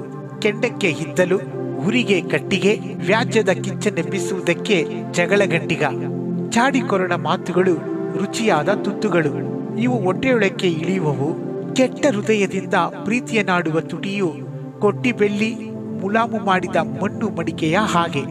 ಹಗೆಯವನು ತುಟಿಯಲ್ಲಿ ಸ್ನೇಹ ಭಾವವನ್ನು ನಟಿಸುತ್ತಾನೆ, ಅಂತರಂಗದಲ್ಲಿ ಬರೀ ಮೋಸವನ್ನು ಇಟ್ಟುಕೊಂಡಿದ್ದಾನೆ. ಸವಿ ಮಾತಾಡಿದರೂ ಅವನನ್ನು ನಂಬಬೇಡ, ಅವನ ಹೃದಯದಲ್ಲಿ ಎಷ್ಟೋ ಅಸಹ್ಯಗಳು. ತನ್ನ ಹಗೆಯನ್ನು ವಂಚನೆಯಿಂದ ಮರೆಮಾಚಿಕೊಂಡಿದ್ದರೂ ಅವನ ಕೆಟ್ಟತನವು ಸಭೆಯಲ್ಲಿ ಬಯಲಾಗುವುದು. ಗುಂಡಿಯನ್ನು ತೋಡುವವನು ತಾನೇ ಅದರಲ್ಲಿ ಬೀಳುವನು, ಹೊರಳಿಸುವವನ ಮೇಲೆಯೇ ಕಲ್ಲು ಹೊರಳುವುದು. ಸುಳ್ಳು ನಾಲಿಗೆಯವನು ತಾನು ಬಾಧಿಸಿದವರನ್ನೇ ದ್ವೇಷಿಸುವನು, ಕಪಟದ ಬಾಯಿ ನಾಶಕರ. ಅಧ್ಯಾಯ 27. ನಾಳೆ ಎಂದು ಕೊಚ್ಚಿಕೊಳ್ಳಬೇಡ, ಒಂದು ದಿನದೊಳಗೆ ಏನಾಗುವುದೋ ನಿನಗೆ ತಿಳಿಯದು. ನಿನ್ನನ್ನು ನೀನೇ ಹೊಗಳಿಕೊಳ್ಳಬೇಡ. ಮತ್ತೊಬ್ಬನು ಹೊಗಳಿದರೆ ಹೊಗಳಲಿ. ಆತ್ಮಸ್ತುತಿ ಬೇಡ. ಪರನು ನಿನ್ನನ್ನು ಸ್ತುತಿಸಿದರೆ ಸ್ತುತಿಸಲಿ. ಕಲ್ಲು ಭಾರ, ಮರಳು ಭಾರ, ಎರಡಕ್ಕಿಂತಲೂ ಮೂಢನ ಕೋಪವು ಬಲು ಭಾರ. ಕೋಪವು ಕ್ರೂರ, ಕ್ರೋಧವು ಪ್ರವಾಹ. ಮಾತ್ಸರ್ಯಕ್ಕೆ ಎದುರಾಗಿ ಯಾರು ನಿಂತಾರು? ಕಾರ್ಯದಿಂದ ಹೊರಪಡೆದ ಪ್ರೀತಿಗಿಂತಲೂ ಬಹಿರಂಗವಾದ ಗದರಿಕೆಯು ಲೇಸು. ಮಿತ್ರನು ಮಾಡುವ ಗಾಯಗಳು ಮೇಲಿಗಾಗಿಯೇ, ಶತ್ರುವಿನ ಮುದ್ದುಗಳು ಹೇರಾಳವಾಗಿವೆ. ಹೊಟ್ಟೆ ತುಂಬಿದವನಿಗೆ ಜೇನುತುಪ್ಪವು ಅಸಹ್ಯ, ಹೊಟ್ಟೆ ಹಸಿದವನಿಗೆ ಕಹಿಯೆಲ್ಲ ಸಿಹಿ. ಸ್ಥಳವನ್ನು ಬಿಟ್ಟು ಅಲೆಯುವ ಮನುಷ್ಯನು ಗೂಡನ್ನು ಬಿಟ್ಟು ಅಲೆಯುವ ಹಕ್ಕಿಯ ಹಾಗೆ. ತೈಲವು ಸುಗಂಧ ದ್ರವ್ಯಗಳು ಹೇಗೋ, ಮಿತ್ರನ ಸಂಭಾಷಣೆಯಿಂದ ಅನುಭವಕ್ಕೆ ಬರುವ ಸ್ನೇಹರಸವು ಹಾಗೆ ಮನೋಹರ. ನಿನಗೂ ನಿನ್ನ ತಂದೆಗೂ ಮಿತ್ರನಾದವನನ್ನು ಬಿಡಬೇಡ. ನಿನ್ನ ಇಕ್ಕಟ್ಟಿನ ದಿನದಲ್ಲಿ ಅಣ್ಣನ ಮನೆಯನ್ನು ಆಶ್ರಯಿಸದಿರು. ದೂರವಾಗಿರುವ ಅಣ್ಣನಿಗಿಂತ ಹತ್ತಿರವಾಗಿರುವ ನೆರೆಯವನು ಲೇಸು. ಮಗನೇ, ಜ್ಞಾನವನ್ನು ಪಡೆದುಕೊಂಡು ನನ್ನ ಮನಸ್ಸನ್ನು ಸಂತೋಷಪಡಿಸು. ಹಾಗಾದರೆ ನನ್ನನ್ನು ದೂರುವವನಿಗೆ ನಾನು ಉತ್ತರ ಕೊಡಲಾಗುವುದು. ಜಾಣನು ಕೇಡನ್ನು ಕಂಡು ಅಡಗಿಕೊಳ್ಳುವನು, ಬುದ್ಧಿಹೀನನು ಮುಂದೆ ಹೋಗಿ ನಷ್ಟಪಡುವನು. ಮತ್ತೊಬ್ಬನಿಗೆ ಹೊಣೆಯಾದವನ ಬಟ್ಟೆಯನ್ನು ಕಿತ್ತುಕೋ, ಮತ್ತೊಬ್ಬಳಿಗೆ ಹೊಣೆಯಾದವನನ್ನೇ ಒತ್ತೆ ಮಾಡಿಕೋ. ಮುಂಜಾನೆ ಎದ್ದು ತನ್ನ ಸ್ನೇಹಿತನನ್ನು ದೊಡ್ಡ ಕೂಗಿನಿಂದ ಆಶೀರ್ವದಿಸುವವನು ಶಪಿಸುವವನೆನಿಸಿಕೊಳ್ಳುವನು. ದೊಡ್ಡ ಮಳೆಯ ದಿನದಲ್ಲಿ ತಟತಟನೆ ತೊಟ್ಟಿಕ್ಕುವ ಹಣಿ, ತಂಟೆ ಮಾಡುವ ಹೆಂಡತಿ ಎರಡು ಒಂದೇ. ಅವಳನ್ನು ಅಡಗಿಸುವವನು ಗಾಳಿಯನ್ನು ಅಡಗಿಸುವನು.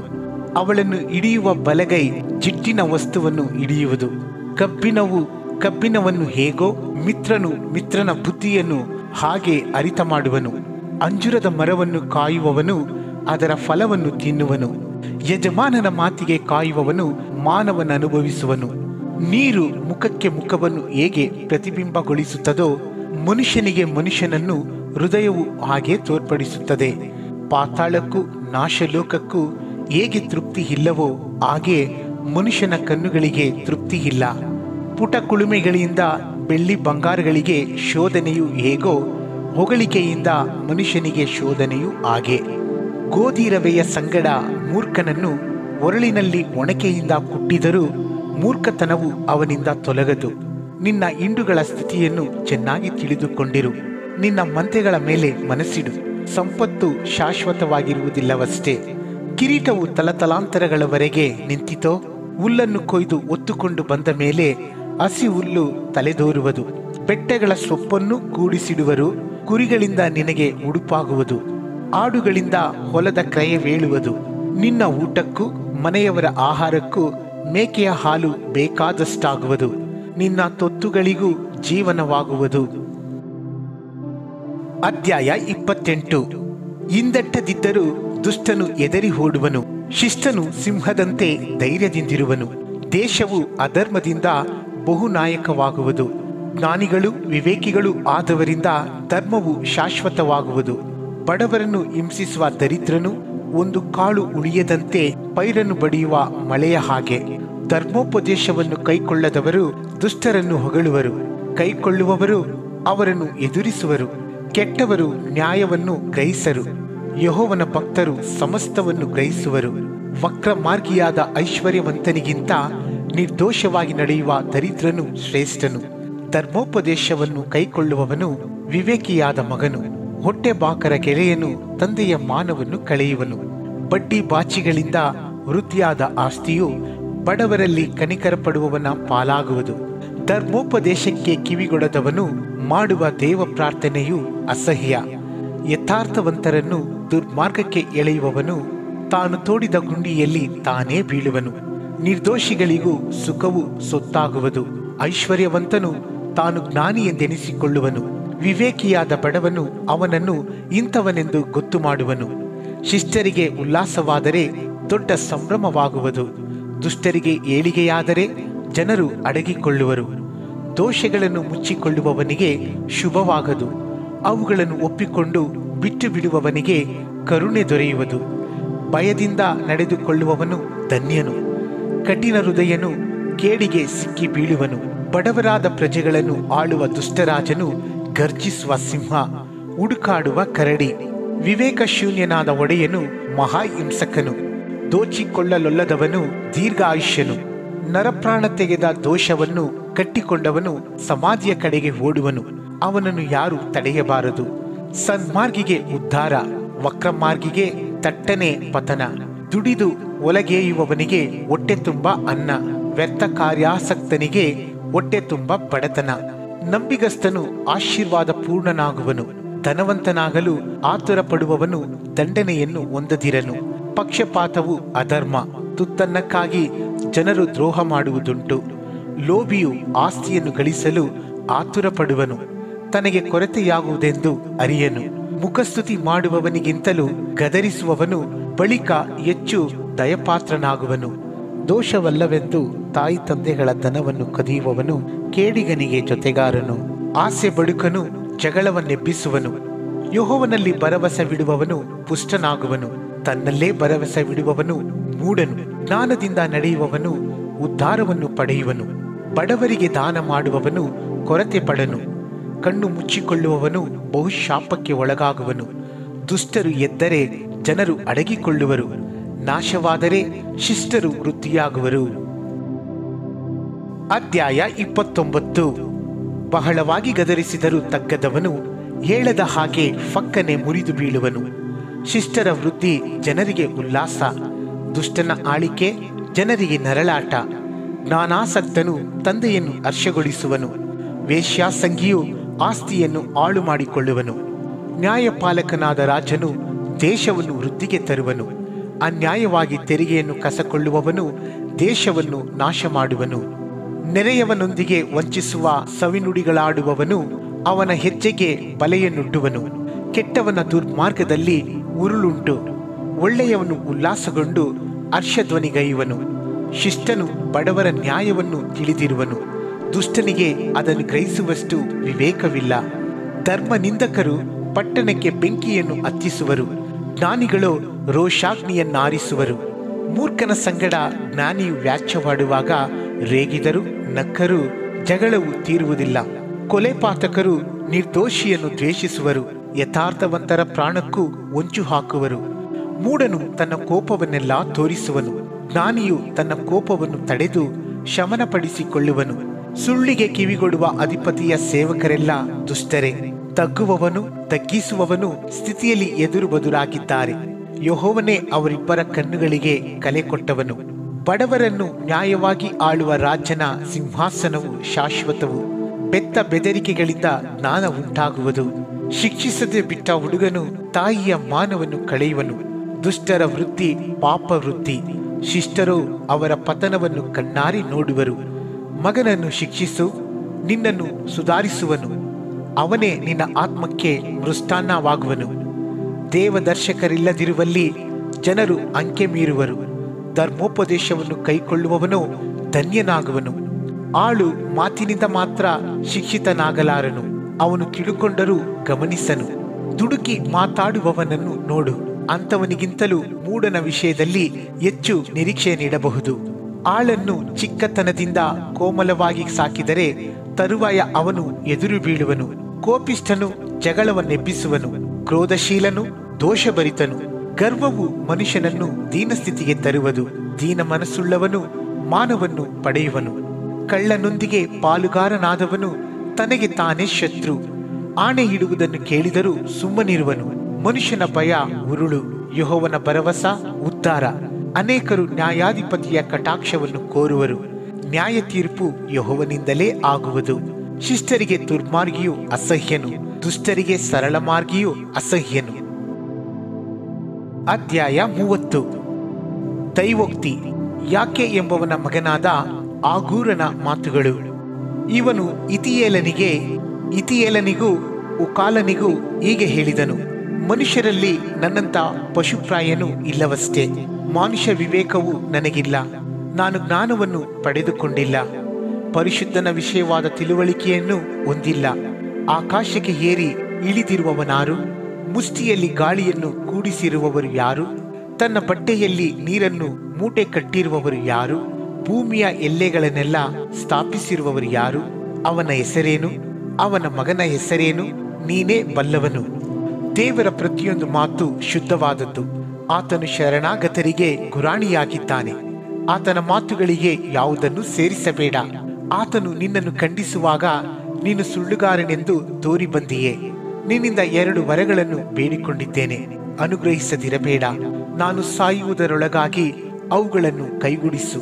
ನನ್ನಿಂದ ಕಪಟವನ್ನು, ಸುಳ್ಳು ಮಾತನ್ನು ತೊಲಗಿಸು. ಬಡತನವಾಗಲಿ ಐಶ್ವರ್ಯವನ್ನಾಗಲಿ ಕೊಡದೆ ನನಗೆ ತಕ್ಕಷ್ಟು ಆಹಾರವನ್ನು ಭೋಜನ ಮಾಡಿಸು. ಆಗಾಗದೆ ಹೊಟ್ಟೆ ತುಂಬಿದವನಾದರೆ ಯೆಹೋವನು ಯಾರೋ ಎಂದು ನಿನ್ನನ್ನು ತಿರಸ್ಕರಿಸೇನು. ಬಡವನಾದರೆ ಕಳ್ಳತನ ಮಾಡಿ ನನ್ನ ದೇವರಾದ ನಿನ್ನ ಹೆಸರನ್ನು ಅಯೋಗ್ಯವಾಗಿ ಎತ್ತೇನು. ಆಳಿನ ಮೇಲೆ ತನಿಗೆ ದೂರನ್ನು ಹೇಳಬೇಡ, ಅವನು ಶಪಿಸಾನು. ನಿನ್ನಲ್ಲೇ ದೋಷವು ಕಂಡುಬಂದಿತು. ತಾಯಿಗೆ ಶುಭವನ್ನು ಕೋರದೆ ತಂದೆಯನ್ನು ಶಪಿಸುವ ಒಂದು ತರದವರುಂಟು. ತಮ್ಮ ಕೊಳೆಯನ್ನು ತೊಳಕೊಳ್ಳದೆ ತಾವೇ ಶುದ್ಧರೆಂದು ಎನಿಸಿಕೊಳ್ಳುವ ಬೇರೊಂದು ತರದವರುಂಟು. ಕಣ್ಣು ರೆಪ್ಪೆಗಳನ್ನೆತ್ತಿಕೊಂಡು ಎಷ್ಟೋ ಮೇಲೆಯೇ ನೋಡುತ್ತಿರುವ ಇನ್ನೊಂದು ತರದವರುಂಟು. ಖಡ್ಗದಂತಿರುವ ಹಲ್ಲುಗಳು, ಕತ್ತಿಯಂತಿರುವ ಕೋರೆಗಳು ಉಳ್ಳವರಾಗಿ ಭೂಮಿಯೊಳಗಿಂದ ಬಡವರನ್ನು, ಮನುಷ್ಯರ ಮಧ್ಯದೊಳಗಿಂದ ದಿಕ್ಕಿಲ್ಲದವರನ್ನು ಅಗಿದು ನುಂಗಿಬಿಡುವ ಮತ್ತೊಂದು ತರದವರುಂಟು. ಕೊಡು ಕೊಡು ಅನ್ನುವ 2 ಹೆಣ್ಣು ಮಕ್ಕಳು ಜಿಗನಿಗೆ ಉಂಟು. ತೃಪ್ತಿ ಪಡೆದವುಗಳು 3 ಉಂಟು. ಹೌದು, ಸಾಕೆನ್ನದವುಗಳು 4 ಉಂಟು. ಯಾವವೆಂದರೆ ಪಾತಾಳ, ಹೇರದ ಗರ್ಭ, ನೀರಿನಿಂದ ತೃಪ್ತಿ ಪಡೆದ ಭೂಮಿ, ಸಾಕಾಯಿತೆಂದು ಹೇಳದ ಬೆಂಕಿ ಇವೆ. ತಂದೆಯನ್ನು ಹಾಸ್ಯ ಮಾಡಿ ತಾಯಿಯ ಅಪ್ಪಣೆಯನ್ನು ಧಿಕ್ಕರಿಸುವವನ ಕಣ್ಣನ್ನು ಅಳ್ಳಕೊಳ್ಳದ ಕಾಗೆಗಳು ಕುಕ್ಕುವವು, ರಣಹದ್ದುಗಳು ತಿಂದು ಬಿಡುವವು. 3 ವಿಷಯಗಳು ನನ್ನ ಬುದ್ಧಿಯನ್ನು ಮೀರಿವೆ. ಹೌದು, 4 ಗ್ರಹಿಸಲಾರೆನು. ಯಾವವೆಂದರೆ ಆಕಾಶದಲ್ಲಿ ಹದ್ದಿನ ಹಾದಿ, ಬಂಡೆಯ ಮೇಲೆ ಸರ್ಪದ ಸರಣಿ, ಸಾಗರದ ನಡುವೆ ಹಡಗಿನ ಮಾರ್ಗ, ಸ್ತ್ರೀಯಲ್ಲಿ ಪುರುಷನ ಪದ್ಧತಿ ಇವೆ. ಜಾರಳ ನಡತೆಯು ಹೀಗೆಯೇ ಸರಿ. ಅವಳು ತಿಂದು ಬಾಯಿ ಒರೆಸಿಕೊಂಡು ನಾನು ತಪ್ಪು ಮಾಡಲಿಲ್ಲವಲ್ಲವೇ ಅಂದುಕೊಳ್ಳುವಳು. 3 ಭಾರದಿಂದ ಭೂಮಿಯು ಕಂಪಿಸುತ್ತದೆ. ಹೌದು, 4 ಹೊರೆಯನ್ನು ತಾಳಲಾರದು. ಯಾವವೆಂದರೆ ಪಟ್ಟಕ್ಕೆ ಬಂದ ದಾಸನು, ಹೊಟ್ಟೆ ತುಂಬಿದ ನೀಚನು, ಮದುವೆಯಾದ ಚಂಡಿಯು, ಸವತಿಯಾದ ತೊತ್ತು ಇವೆ. ಭೂಮಿಯ ಮೇಲೆ ಅಧಿಕ ಜ್ಞಾನವುಳ್ಳ 4 ಸಣ್ಣ ಜಂತುಗಳುಂಟು. ಇರುವೆಗಳು ದುರ್ಬಲ ಜಾತಿಯಾದರೂ ಸುಗ್ಗಿಯಲ್ಲಿ ತಮ್ಮ ಆಹಾರವನ್ನು ಅಣಿ ಮಾಡಿಕೊಳ್ಳುವವು. ಬೆಟ್ಟದ ಮೊಳಗಳು ದೊಡ್ಡ ಜಾತಿಯಲ್ಲದಿದ್ದರೂ ಬಂಡೆಗಳಲ್ಲಿ ತಮ್ಮ ಮನೆಗಳನ್ನು ಮಾಡಿಕೊಳ್ಳುವವು. ಮಿಡಿತೆಗಳಿಗೆ ಅರಸನಿಲ್ಲ, ಆದರೂ ಅವೆಲ್ಲ ದಂಡು ದಂಡಾಗಿ ಹೊರಡುವವು. ಅಲ್ಲಿಯೂ ಅಂಗೈಯ ಆಸರೆಯಿಂದ ಹಿಡಿದು ಅರಮನೆಗಳಲ್ಲಿ ವಾಸ ಮಾಡುವುದು. ಗಂಭೀರ ಗಮನದ 3 ಪ್ರಾಣಿಗಳುಂಟು. ಹೌದು, ಗಂಭೀರ ಗತಿಯ 4 ಉಂಟು. ಯಾವುದಕ್ಕೂ ಹೆದರಿ ಓರೆಯಾಗದ ಮೃಗರಾಜನಾದ ಸಿಂಹ, ಬೇಟೆಯ ನಾಯಿ, ಓತವೂ ಸಹ, ಸೈನ್ಯ ಸಮೇತನಾದ ರಾಜ. ನೀನು ಉಬ್ಬಿಕೊಂಡು ಮೂರ್ಖನಾಗಿ ನಡೆದಿದ್ದರೆ ಅಥವಾ ದುರಾಲೋಚನೆ ಮಾಡಿದ್ದರೆ ಬಾಯ ಮೇಲೆ ಕೈಯಿಟ್ಟುಕೋ. ಹಾಲು ಕಡೆಯುವುದರಿಂದ ಬೆಣ್ಣೆ, ಮೂಗು ಹಿಂಡುವುದರಿಂದ ರಕ್ತ, ಕೋಪ ಕಲಕುವುದರಿಂದ ಜಗಳ. ಅಧ್ಯಾಯ 31. ಅರಸನಾದ ಲೇಮುವೇಲನ ಮಾತುಗಳು ಎಂದರೆ ಅವನ ತಾಯಿಯು ಅವನಿಗೆ ಉಪದೇಶಿಸಿದ ದೈವೋಕ್ತಿಯು. ಏನು ಕಂದ, ನನ್ನ ಗರ್ಭಪುತ್ರನೇ, ಏನು ನನ್ನ ಅರಕೆಯ ಮಗುವೇ, ನಾನು ಏನು ಹೇಳಲಿ? ನಿನ್ನ ತ್ರಾಣವನ್ನು ಸ್ತ್ರೀಯರಲ್ಲಿ ಒಪ್ಪಿಸದಿರು. ರಾಜರಿಗೆ ವಿನಾಶಕರವಾದ ದಾರಿಗೆ ತಿರುಗಬೇಡ. ದ್ರಾಕ್ಷಾರಸವನ್ನು ಕುಡಿಯುವುದು ರಾಜರಿಗೆ ಯೋಗ್ಯವಲ್ಲ. ಲೇಮುವೇಲನೆ, ಅದು ರಾಜರಿಗೆ ಯೋಗ್ಯವಲ್ಲ. ಮದ್ಯವೆಲ್ಲಿ ಎನ್ನುವುದು ಪ್ರಭುಗಳಿಗೆ ವಿಹಿತವಲ್ಲ.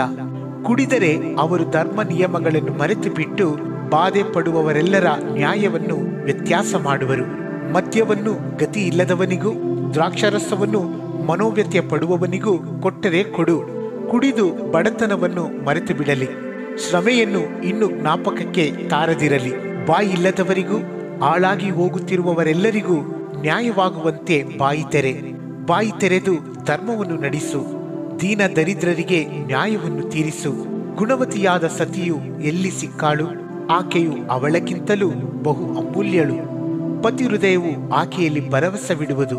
ಅವನು ಕೊಳ್ಳೆಯಾಗಿ ಸಂಪಾದಿಸುವನು.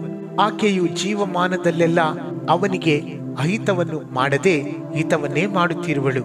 ಉಣ್ಣೆಯನ್ನು ಸೆನಬನ್ನು ಹುಡುಕಿ ತಂದು ಕೈಗೆಲಸವನ್ನೆಸಗುವಳು. ವ್ಯಾಪಾರದ ಹಡಗುಗಳಂತೆ ದೂರದಿಂದ ಬೇಕಾದ ಆಹಾರವನ್ನು ತರುವಳು.